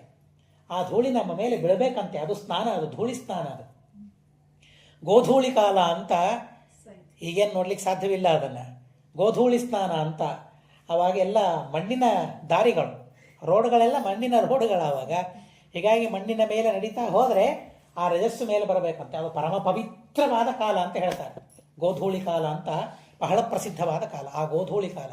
ಆ ಸಂದರ್ಭದಲ್ಲಿ ಏನೇ ಅಕ್ರೂರ ಬರ್ತಾನೆ ಗೋಕುಲಕ್ಕೆ ಅಂತ ಹೇಳ್ತಾರೆ. ಕೃಷ್ಣನನ್ನು ಕರ್ಕೊಂಡು ಹೋಗೋದಕ್ಕಾಗಿ ಬಂದ ಅಂತ ಹೇಳ್ತಾರೆ. ಅಂಥ ಆ ಗೋರಜಸ್ಸಿನಲ್ಲಿ ಸ್ನಾನ ಮಾಡಿಸ್ತಾರಂತೆ. ವ್ರತಗಳನ್ನು ಮಾಡ್ತಾ ಹಿರೇ ಹರಿವಂಶದಲ್ಲಿ ಮುಂದೆ ಬರ್ತದೆ. ವ್ರತಗಳನ್ನು ಮಾಡ್ತಾ ಇರಬೇಕಾದ್ರೆ, ಪ್ರಾರಂಭ ಮಾಡಬೇಕಾದ್ರೆ ಸ್ನಾನ ಮಾಡಬೇಕಲ್ಲ, ನದಿಯಲ್ಲಿ ತೀರ್ಥಗಳಲ್ಲಿ ಸ್ನಾನ ಮಾಡಬೇಕಲ್ಲ. ಆಯಿತು, ತೀರ್ಥಸ್ನಾನ ಆಯಿತು. ತೀರ್ಥಸ್ನಾನವಾದರೂ ಕೂಡ ಆ ಹಸುಗಳ ಕೊಂಬುಗಳಿರ್ತದಲ್ಲ, ಏನಂತೀರಿ ನೀವು ಅದಕ್ಕೆ? ಕೊಂಬುಗಳಿಗೆ ಕೋಡು ಶೃಂಗ. ಆ ಕೋಡುಗಳ ಮೇಲೆ ನೀರು ಹಾಕಬೇಕಂತೆ. ಆ ನೀರು ಒಂದು ಪಾತ್ರೆಯಲ್ಲಿ ಹಿಡಿದುಕೊಂಡು ಆ ನೀರಿನಿಂದ ಸ್ನಾನ ಮಾಡಬೇಕು ಅಂತ ಹೇಳ್ತಾರೆ. ಎಲ್ಲ ತೀರ್ಥಗಳಲ್ಲಿ ಸ್ನಾನ ಮಾಡಿದ ಪುಣ್ಯ ಬರ್ತದೆ ಅಂತ ಹೇಳ್ತಾರೆ. ಗೋವಿನ ಮಹಿಮೆ ಒಂದು ರೀತಿಯಲ್ಲ, ಎರಡು ರೀತಿಯಲ್ಲ. ಹೀಗಾಗಿ ಆ ಗೋರಜಸ್ಸಿನಿಂದ ಮತ್ತೆ ಅಭಿಷೇಕ ಮಾಡಿಸ್ತಾರೆ. ಗೋಮಯ, ಆ ಗೋಮಯವನ್ನು ಕೈಯಲ್ಲಿ ತೆಗೆದುಕೊಂಡು ದ್ವಾದಶ ಪುಂಡ್ರಗಳನ್ನು ಬರಿತಾ ಇದ್ದಾರೆ. ಕೇಶವಾಯ ನಮಃ, ನಾರಾಯಣಾಯ ನಮಃ, ಗೋಪಿಚಂದ್ರವನ್ನು ಹಚ್ಕೊಳ್ತೀವಲ್ಲ ಹಾಗೆ ದ್ವಾದಶಾಂಗೇಶು ನಾಮಭಿಹಿ. ಅದು ಕೃಷ್ಣ ಪಕ್ಷವೋ ಶುಕ್ಲ ಪಕ್ಷವೋ. ಆಗ ಕೃಷ್ಣ ಹುಟ್ಟಿದ್ದು ಕೃಷ್ಣ ಪಕ್ಷ, ಆದರೆ ಪೂತನ ಸಂಹಾರ ಯಾವ ಪಕ್ಷದಲ್ಲಿ ಗೊತ್ತಿಲ್ಲ. ಇದು ಆ ಪಕ್ಷದಲ್ಲಿ ಪರಮಾತ್ಮನ ನಾಮಗಳನ್ನಂತ ಕೇಶವಾಯ ನಮಃ ನಾಮವನ್ನು ಹಚ್ತಾ ಇದ್ದಾರಂತೆ. ಇದು ರಕ್ಷೆ, ಇದು ಮಕ್ಕಳಿಗೆ ಅಂತ ಹೇಳ್ತಾರೆ. ಮತ್ತೊಂದು ಮಾತನ್ನು ಹೇಳ್ತಾರೆ, ನ ಯತ್ರ ಶ್ರವಣಾದೀನಿ ರಕ್ಷೋಘನಾನಿ ಸ್ವಕರ್ಮಸು ಕುರುವಂತಿ ಸಾತ್ವತಾಂ ಭರ್ತು ಯಾತು ಧಾನ್ಯಶ್ಚ ತತ್ರ ಹಿ. ಭೂತ ಪ್ರೇತ ಪಿಶಾಚ ಇವೆಲ್ಲ ಎಲ್ಲಿರ್ತವೆ ಅಂತಂದರೆ, ಎಲ್ಲಿ ಭಗವಂತನ ನಾಮ ಸ್ಮರಣೆ ಇರೋದಿಲ್ಲ ಅಲ್ಲಿ ಅವೆಲ್ಲ ಇರ್ತದೆ. ಎಲ್ಲಿ ದೇವರ ಸ್ಮರಣೆ ಇರ್ತದೆ ಆ ಯಾವ ಭೂತ ಪ್ರೇತಗಳ ಪೀಡೆಯೂ ಅಲ್ಲಿ ಆಗೋದಿಲ್ಲ ಅಂತ ಹೇಳಿ ಎಲ್ಲ ಜನ ದೇವರ ಸ್ಮರಣೆಯನ್ನು ಮಾಡ್ತಾ ಇದ್ದಾರಂತೆ. ನಮ್ಮ ರಾಜ ನಂದ, ಅವನ ಮಗನಿಗೆ ಯಾವುದೇ ತೊಂದರೆಯಾಗಬಾರ್ದು, ಆನಂದವಾಗಿ ಅವನಿಗಿರಬೇಕು ಅಂತ ಹೇಳಿ ಎಲ್ಲರೂ ಸಂತೋಷದಿಂದ ಆ ತರಹದ ರಕ್ಷಣೆಯನ್ನು ಮಾಡ್ತಾ ಇದ್ದಾರೆ. ಕೃಷ್ಣ ಪರಮಾತ್ಮ ಹೀಗೆ ಈ ಕಡೆಗೆ ಶಕಟನನ್ನು ಸಂಹಾರ ಮಾಡಿದ, ಪೂತನ ಅವಳನ್ನು ಸಂಹಾರ ಮಾಡ್ತಾನೆ. ಯಾವಾಗ ನಡಿಲಿಕ್ಕೆ ಭಗವಂತ ಶುರು ಮಾಡಿದ ಮೇಲೆ ಕೃಷ್ಣನ ಮತ್ತೊಂದು ಅತಿ ದಿವ್ಯವಾದ ಕಥೆ ಬೆಣ್ಣೆಯನ್ನು ಕದಿಯೋದು. ಒಬ್ಬೊಬ್ಬರು ಕವಿಗಳು ಒಂದೊಂದು ರೀತಿಯಾಗಿ ಪರಮಾದ್ಭುತವಾದ ರೀತಿಯಿಂದ ಅದನ್ನು ವರ್ಣನೆ ಮಾಡ್ತಾರೆ. ಕೃಷ್ಣನ ಅತಿ ವಿಚಿತ್ರವಾದ ಮಹಿಮೆ. ಒಬ್ಬ ಶೈವ ಅನ್ನೋದಕ್ಕಿಂತಲೂ ಶೈವ, ಒಬ್ಬ ಶೈವ ಅವನೊಂದು ಮಾತನ್ನು ಹೇಳ್ತಾನೆ. ಪಂಚಾಕ್ಷರಿ ಜಪಪರಾಹ. ನಾವು ಯಾರು ಒಂದು ಶ್ಲೋಕವನ್ನೇ ಬರೆದಿದ್ದಾನೆ, ಇದೇ ಶ್ಲೋಕ, ಅದು ಒಬ್ಬ ಶೈವ ಬರೆದ ಶ್ಲೋಕ ಇದು. ಶೈವ ವಯಂ ತತ್ರ ನ ವಿಚಾರ್ಯಮಸ್ತಿ. ನಾವು ಶೈವರು, ಆ ವಿಷಯದಲ್ಲಿ ವಿಚಾರ ಇಲ್ಲ. ಪಂಚಾಕ್ಷರಿ ಜಪಪರಾಹ, ಯಾವಾಗಲೂ ಪಂಚಾಕ್ಷರಿ ಜಪವನ್ನು, ಶಿವಮಂತ್ರವನ್ನು ಜಪ ಮಾಡುವವರು. ಶ್ರೀಮದಾಚಾರ್ಯರು ಹೇಳಿದ್ದಾರೆ ತಂತ್ರಸಾರದಲ್ಲಿ, ರುದ್ರನನ್ನು ಸರ್ವೋತ್ತಮ ಅಂತ ನಾವು ಒಪ್ಪೋದಿಲ್ಲ, ಆದರೆ ಪಂಚಾಕ್ಷರಿ ಜಪವನ್ನು ಮಾಡಬೇಕು ಅಂತ ಆಚಾರ್ಯರು ಹೇಳ್ತಾರೆ. ಇರಲಿ, ಆದರೆ ಅದನ್ನು ಸರ್ವೋತ್ತಮ ಅಂತ ಅನ್ನೋ ರೀತಿಯಲ್ಲಿ ಶೈವರು ಮಾಡ್ತಾರೆ. ಪಂಚಾಕ್ಷರಿ ಜಪಪರಾಹ ನವಯಂ ತಥಾಪಿ. ಆದರೆ ಮನಸ್ಸು ಮಾತ್ರ ಚೇತೋ ಮದೀಯಂ, ನಮ್ಮ ಮನಸ್ಸು ಮಾತ್ರ ಶಿವ ಶಿವ ಶಿವ ಅಂತ ಜಪ ಮಾಡ್ತಾ ಇದ್ರೆ, ಅತಸಿ ಕುಸುಮಾವಭಾಸಂ ಸ್ಮೇರಾನನಂ ಸ್ಮರತಿ ಗೋಪವಧೂ ಕಿಶೋರಂ. ನಾಲಿಗೆಯಲ್ಲಿ ಶಿವಮಂತ್ರ, ನಾವೆಲ್ಲ ಭಸ್ಮವನ್ನು ಧಾರಣೆ ಮಾಡಿದ್ದೇವೆ. ಶೈವರು ನಾವು ಜಪ ಮಾಡ್ತಾ ಕೂತ್ರೆ ಮಾತ್ರ ಮನಸ್ಸಿನಲ್ಲಿ ಆ ಕೃಷ್ಣ ಬರ್ತಾನೆ, ಯಾಕೋ ಗೊತ್ತಿಲ್ಲ ಅಂತ ಅಂತಾರೆ. ಯಾಕೋ ಗೊತ್ತಿಲ್ಲ ಅಲ್ಲ, ನೀನು ವೈಷ್ಣವ, ವಿಷ್ಣು ಭಕ್ತ, ಹೇಗೆ ಈ ಜನ್ಮದಲ್ಲಿ ನೀನು ಶೈವನಾದ ಮಾತ್ರಕ್ಕೆ ಹೇಗೆ ಆ ಶಿವ ಬರ್ತಾನೆ ಮನಸ್ಸಿನಲ್ಲಿ? ಅಷ್ಟು ಕೃಷ್ಣನ ಮೇಲೆ ವ್ಯಾಮೋಹ, ಅಷ್ಟು ಕೃಷ್ಣನ ಮೇಲೆ ವ್ಯಾಮೋಹ. ಒಬ್ಬ ತುರುಷ್ಕ ಇದ್ದಾನೆ, ನೀವು ಸರ್ಚ್ ಮಾಡಿದರೆ ಸಿಗಬಹುದು, ರಸ್ಖಾನ್ ಅಂತ. ಕೃಷ್ಣನ ಬಗ್ಗೆ ಎಂಥ ಅದ್ಭುತವಾದ ಮಹಿಮೆಗಳನ್ನು, ಕಲ್ಪನೆಗಳನ್ನು ಅವನು ಮಾಡಿ ರಚನೆ ಮಾಡಿದ್ದಾನೆ. ಭಾರೀ ಪ್ರೀತಿ, ಕೃಷ್ಣ ಅಂದರೆ ಸಾಕವನಿಗೆ.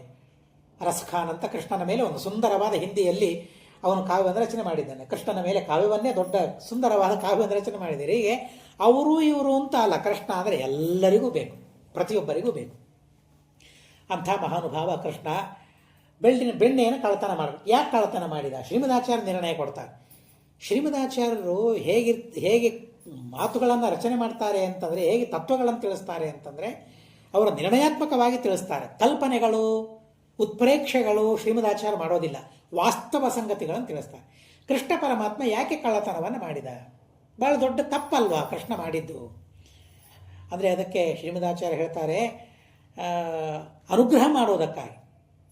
ಯಾರ ಮನೆಗೆ ಹೋಗಿ ಕೃಷ್ಣ ಬೆಣ್ಣೆಯನ್ನು ಕದ್ದಾಗ ಅವರು ಸಂತೋಷದಿಂದ ಸ್ವಾಗತ ಮಾಡಿ ಹರಿಸಿದ್ರಲ್ಲ, ಅವರ ಮೇಲೆ ಅನುಗ್ರಹ ಮಾಡೋದಕ್ಕಾಗಿ ಭಗವಂತ ಅವರ ಮನೆಗೆ ಕದಿಯೋದಕ್ಕಾಗಿ ಹೋಗ್ತಾ ಇದ್ದ. ಅವ್ರ ಮನೆಗೆ ಹೋಗಲಿ, ಆದರೆ ಯಾರಿಗೆ ಇಷ್ಟ ಇರಲಿಲ್ಲ ಅವ್ರ ಮನೆಗೆ ಯಾಕೆ ಹೋದ ಅಂತಂದರೆ, ಅವರ ಅಧಿಕ ಪುಣ್ಯವನ್ನು ಮಾಡಿದರು. ನನ್ನನ್ನು ಬೈಕೊಂಡ್ರೆ ಅಧಿಕ ಪುಣ್ಯ ಹಾಳಾಗಿ ಹೋಗ್ಬಿಡ್ತದೆ, ನಾಶವಾಗ್ತದೆ.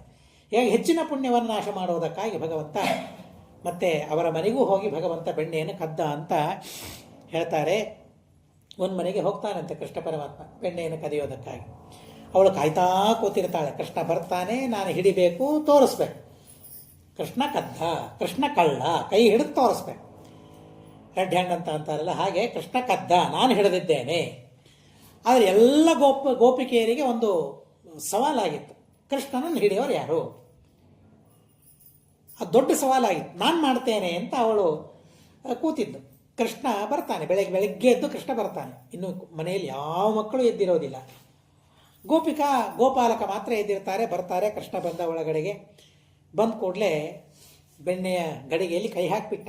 ಅವನ ಕೆಳಗೇನೋ ಇಟ್ಕೊಂಡ. ಅವರ ಗುಂಪು ಬಹಳ ಇತ್ತು, ಒಬ್ಬರ ಮೇಲೆ ಒಬ್ಬರು ನಿಂತರು. ಕೃಷ್ಣ ಪರಮಾತ್ಮ ಏರಿದ, ಅದರೊಳಗೆ ಕೈ ಹಾಕಿದ. ಸರಿಯಾದ ಟೈಮಿಗೆ ಅವಳು ಬಂದು ಕೈ ಹಿಡಿದ್ಲು, ಕೃಷ್ಣನ ಕೈ ಹಿಡಿದ್ಲು. ಏನು ಮಾಡ್ತಾ ಇದ್ದೆ, ಯಾರು ನೀನು ಅಂತ ಕೇಳಿದ್ಲು. ಮೊದಲೇ ಕಸ್ತ್ವಂ ಅಂತ ಕೇಳಿದ್ಲು. ಕೇಳಿದ ಕೂಡಲೇ ಕೃಷ್ಣ ಆಚೇಶನು, ನಾನು ಯಾರು ಗೊತ್ತಿಲ್ವಾ ಇವನಿಗೆ, ಇವಳಿಗೆ ಗೋಪಿಕೆ ಅಲ್ವಾ ಇವಳು, ಗೋಕುಲದಲ್ಲೇ ಇದ್ದ, ನಾನು ಯಾರು ಅಂತ ಕೇಳ್ತಾ ಇದ್ದಾಳಲ್ಲ, ಆಯ್ತು ಹೇಳೋಣ ಅಂತ ಹೇಳಿ, ಕೃಷ್ಣಮವೇಹಿ ಮಾಂ, ನನ್ನನ್ನು ಕೃಷ್ಣ ಅಂತ ಕರೀತಾರೆ ಅಂತ ಅಂದ. ನೀನು ಕೃಷ್ಣ ಅಂತ ಪ್ರಪಂಚಕ್ಕೆಲ್ಲ ಗೊತ್ತು, ನೀನು ಯಾರು ಅಂದರೆ ನಿನ್ನ ಹೆಸರೇನು ಅಂತ ನಾನು ಕೇಳಿಲ್ಲ. ಇಹ ಕಹಾತ್ವಂ, ಇಲ್ಲಿ ಬರ್ಲಿಕ್ಕೆ ನೀನು ಯಾರು ಅಂತ ನೋಡಿ ಕೇಳಿದ್ದು, ಯಾರು ನೀನು ಅಂತ. ಅದರ ಅರ್ಥ ಏನು? ಇಲ್ಲಿ ಬರ್ಲಿಕ್ಕೆ ನೀನು ಯಾರು ಅಂತ. ನಿನ್ನ ಹೆಸರೇನು ಅಂತ ಕೇಳಿಲ್ಲ ಅವಳು, ಇಲ್ಲಿ ಬರ್ಲಿಕ್ಕೆ ನೀನು ಯಾರು ಅಂತ ನಾನು ಕೇಳಿದ್ದೆ. ನಿನ್ನ ಹೆಸರೇನು ಕೇಳಿಲ್ಲ, ಭಾಳ ದೊಡ್ಡ ಹೆಸರಿದೆ, ಪ್ರಪಂಚಕ್ಕೆಲ್ಲ ಗೊತ್ತಿದೆ, ಇಲ್ಲಿ ಯಾಕೆ ನೀನು ಬಂದಿದ್ದಿ ಅಂತ ಕೃಷ್ಣನ ಕೇಳಿದ್ರೆ, ಕೃಷ್ಣ ಆಚೆ ಈಚೆ ಎಲ್ಲ ನೋಡಿದ್ನಂತೆ. ಅಯ್ಯೋ, ನನ್ನ ಮನೆ ಅಂತ ತಿಳ್ಕೊಂಡು ಬಂದೆ ಅಂತ ಅಂದಂತೆ. ಮನ್ಮಂದಿರ ಶಂಕಯ, ನನ್ನ ಮನೆ ಅಂತ ತಿಳ್ಕೊಂಡು, ಭಾಳ ಸಂತೋಷ ಆಯ್ತು ಅವಳಿಗೆ. ಯಾಕೆಂದರೆ ಕೃಷ್ಣನ ಮನೆ ಅಂದರೆ ಅದು ಅರಮನೆ. ನನ್ನ ಮನೆಯನ್ನು ಅರಮನೆ ಅಂತ ತಿಳಿದ್ಲಲ್ಲ ಅವನು, ಆದರೆ ನನ್ನ ಮನೆಯೂ ಹಾಗೇನೇ ಇದೆ, ಕೃಷ್ಣನ ಮನೆಯಂತೇನೇ ಇದೆ ಅಂತ ಸ್ವಲ್ಪ ಅವಳಿಗೆ ಅಹಂಕಾರ, ಮಮಕಾರ ತನ್ನ ಮನೆಯ ಮೇಲೆ. ಕೃಷ್ಣನಿಗೂ ನನ್ನ ಮನೆ ಅಂತ ಅನಿಸಿದೆ, ನನ್ನ ಮನೆ ನೋಡಿ ಅಂತ ಹೇಳಿ, ಸರಿ ಬಂದು ನಿನ್ನ ಮನೆ ಅಂತ ತಿಳ್ಕೋ ತಪ್ಪಿಲ್ಲ, ನಾನು ಅಷ್ಟೇ ಸ್ವಚ್ಛವಾಗಿ ಇಟ್ಟಿದ್ದೇನೆ ಮನೆ, ನಿನ್ನ ಮನೆ ಅಂತ ಅನ್ನಿಸುವ ಹಾಗೆ ನಾನು ಇಟ್ಟಿದ್ದೇನೆ, ಅದು ನನ್ನ ಗುಣ ಅಂತ ಹೇಳ್ಕೊಂಡು ಮನ್ಮಂದಿರ ಶಂಕಯ. ಬಂದು ಮತ್ತೆ ಗಡಿಗೆಯಲ್ಲಿ ಕೈ ಹಾಕಿದ್ದೆಲ್ಲ ಯಾಕೆ ಅಂತ ಕೇಳಿ ಉತ್ತರ ಕೊಡಬೇಕಲ್ಲ. ಗಡಿಗೆಯಲ್ಲಿ ಪೂರ್ಣ ಸಿಗಿಬಿದ್ದ ಕೃಷ್ಣ. ಆ ಕೃಷ್ಣ ಮನಸ್ಸಿನಲ್ಲಿ ಕರೆದ ಬ್ರಹ್ಮ ಅಂತ ಅಂದ. ಆಯಿತು ಗೊತ್ತಾಯಿತು ಅಂತ ಹೇಳಿ ಬ್ರಹ್ಮದೇವರು ಒಂದು ಇರುವೆಯಾಗಿ ಬಂದುಬಿಟ್ರಲ್ಲಿ. ಇರುವೆಯನ್ನು ಕೃಷ್ಣ ತೆಗೆದಂತೆ ನೋಡಿದೆಯಾ? ಬೆಣ್ಣೆಯಲ್ಲಿ ಒಂದು ಇರುವೆ ಬಂದರೆ ಏನಾಗ್ತದೆ ಗೊತ್ತಲ್ಲ? ಒಂದು ಇರುವೆ ಬರೋದೇ ಇಲ್ಲ ಎಂದಿಗೂ. ಒಂದು ಬಂತು ಅಂದರೆ ಬೆಣ್ಣೆ ಹಾಳಾಗಿ ಹೋಗ್ಬಿಟ್ಟು. ಬೆಲ್ಲಕ್ಕೆ, ಸಕ್ಕರೆಗೆ, ಬೆಣ್ಣೆಗೆ ಇರುವೆ ಹತ್ತಿದರೆ ಮುಗಿದೋಯ್ತು, ಅದು ಹಾಳಾಗಿ ಹೋಯ್ತು ಅಂತಲೇ ಅರ್ಥ. ನಿನಗುಪಕಾರ ಮಾಡಲಿಕ್ಕೆ ಅಲ್ಲಿ ಇರುವೆ ಕಾಣಿಸಿದೆ, ತೆಗೆಯೋದಕ್ಕ ಕೈ ಹಾಕಿದ್ದೇನೆ ಅಂತ ಅಂದರು. ತೋರಿಸಿದ್ಲು ಕೃಷ್ಣ ಪರಮಾತ್ಮ, ತೋರಿಸಿದ ತೆಗೆದು. ಪಿಪೀಲಿ ಕರ್ತುಂ ತತ್ರ ಪಿಪೀಲಿ ಕಾಪನಯನಂ. ಸರಿ, ಭಾಳ ದೊಡ್ಡ ಕೆಲಸ ಮಾಡಿದಿ, ಸರಿ ಬರ್ತಾ ಬರ್ತಾ ಮಕ್ಕಳನ್ನ ಯಾಕೆ ಎಬ್ಸಿದಿ ಅಂತ ಕೇಳಿದ್ರು. ಒಬ್ಬನೇ ಬಂದಿದ್ದಿಲ್ಲ, ಸುಮ್ಮನೆ ಬಂದಿದ್ದಿಲ್ಲ. ಮಕ್ಕಳು ಮಲ್ಕೊಂಡಿದ್ರು ಪಾಪ. ಎಷ್ಟು 8, 10, 15 ಮಕ್ಕಳಿದ್ರು. ಎಲ್ಲರನ್ನು ಬಡ್ದು ಎಬ್ಸಿ ಬಂದಿದ್ದ. ನಾನು ಮಕ್ಕಳು ಹೇಳೋದ್ರೊಳಗೆ ಮನೆ ಹೊರಗೆ ಥಳಿ ಹಾಕಿ, ರಂಗೋಲಿ ಹಾಕಿ, ಮನೆಯೆಲ್ಲ ಸ್ವಚ್ಛ ಮಾಡಿಕೊಂಡು ಆಮೇಲೆ ಮಕ್ಕಳನ್ನ ಎಬ್ಬಿಸಿ ಸ್ನಾನ ಮಾಡಿಸ್ಬೇಕು ಅಂತ ನಾನಂದೆ. ಮಕ್ಕಳು ಎದ್ದಿದ್ದಾರೆ, ಇನ್ನೇನು ಕೆಲಸ ಆಗ್ತದೆ ಮನೆಯಲ್ಲಿ? ಏನೂ ಕೆಲಸ ಆಗೋದಿಲ್ಲ, ಯಾಕೆ ಮಕ್ಕಳನ್ನ ಎಬ್ಸಿದ್ ನೀನು ಅಂತ ಜಬರಿಸಿದ್ಲು. ಆದರೆ ಅವನಂದ, ಬಾಲ ವತ್ಸಗತಿಂ ವಿವ್ಯಕ್ತುಮಿಹ. ಇಲ್ಲ, ನಮ್ಮ ಮನೆಯಲ್ಲಿ ನಿನ್ನೆ ಒಂದು ಕರು ಕಳೆದಿದೆ, ಆ ಕರು ನಿಮ್ಮ ಮಕ್ಕಳೆಲ್ಲಿ ಆದರೂ ನೋಡಿದ್ದಾರೇನೋ ಅಂತ ಕೇಳಲಿಕ್ಕೆ ನಾನು ಎಬ್ಬಿಸಿದೆ. ಅವ್ರು ಅಳ್ಳಿಕ್ಕೆ ಶುರು ಮಾಡಿದರು. ಅಳುಬರು ಮಕ್ಕಳನ್ನು ಹಡ್ದಿ ನಾ ಏನು ಮಾಡಲಿ ಅಂತ ಅಂದ ಕೃಷ್ಣ. ಸಂಜಲ್ಪನ್ ಹರಿಃ ಪಾತುವಹ. ಹೀಗೆ ಎಲ್ಲರ ಬಾಯಿಯನ್ನು ಕೃಷ್ಣ ಪರಮಾತ್ಮ ಯಾರ ಮನೆಗೆ ಹೋದರೂ ಅವ್ರ ಬಾಯಿಯನ್ನು ಮುಚ್ಚಿಸ್ತಾ ಇದ್ದಂತೆ ಈ ರೀತಿಯಾದ ಅತ್ಯದ್ಭುತವಾದ ಬೆಣ್ಣೆ ಕದಿಯುವ ಲೀಲೆಗಳನ್ನು ಕವಿಗಳೆಲ್ಲ ತುಂಬ ಅದ್ಭುತವಾಗಿ ಕೃಷ್ಣ ತೋರಿಸಿದ್ದು 4-5, ಆದರೆ ಭಕ್ತರು ನೋಡಿದ್ದು ಮಾತ್ರ ಸಾವಿರಾರು. ಆ 4-5 ಅವರಿಗೆ ಸಿಕ್ಕಿವೆ ಸಾಕು. ಈ ಮೂಲ ನಮಗೆ ಸಿಕ್ಕಿದೆಯಲ್ಲ, ನಾವು ಕೃಷ್ಣನ ವೈಭವವನ್ನು, ಕೃಷ್ಣನ ಮಹಿಮೆಯನ್ನು ನಾವೆಲ್ಲ ವರ್ಣನೆ ಮಾಡಿಕೊಳ್ಳುತ್ತೇವೆ ಅಂತ ಹೇಳಿ ಪ್ರತಿಯೊಬ್ಬ ಕವಿಗಳು ಬಹಳ ಅತ್ಯದ್ಭುತವಾದ ರೀತಿಯಲ್ಲಿ ಕೃಷ್ಣನ ವರ್ಣನೆಯನ್ನು ಮಾಡ್ತಾರೆ. ಅಂತಹ ಪರಮಾತ್ಮ ಮುಂದೆ ಅನೇಕ ವೈಭವಗಳನ್ನು ತೋರಿಸ್ತಾನೆ. ಆ ವೈಭವಗಳನ್ನು ಮತ್ತೆ ಕ್ರಮವಾಗಿ ತಿಳಿಯೋಣ ಅಂತ ಹೇಳ್ತಾ, ಅಸ್ಮದ್ ಗುರುವಂತರ್ಗತ ತಾತ್ವಿಕ ದೇವತಾಂತರ್ಗತ ಭಾರತೀಯ ರಮಣ ಮುಖ್ಯ ಪ್ರಾಣಾಂತರ್ಗತ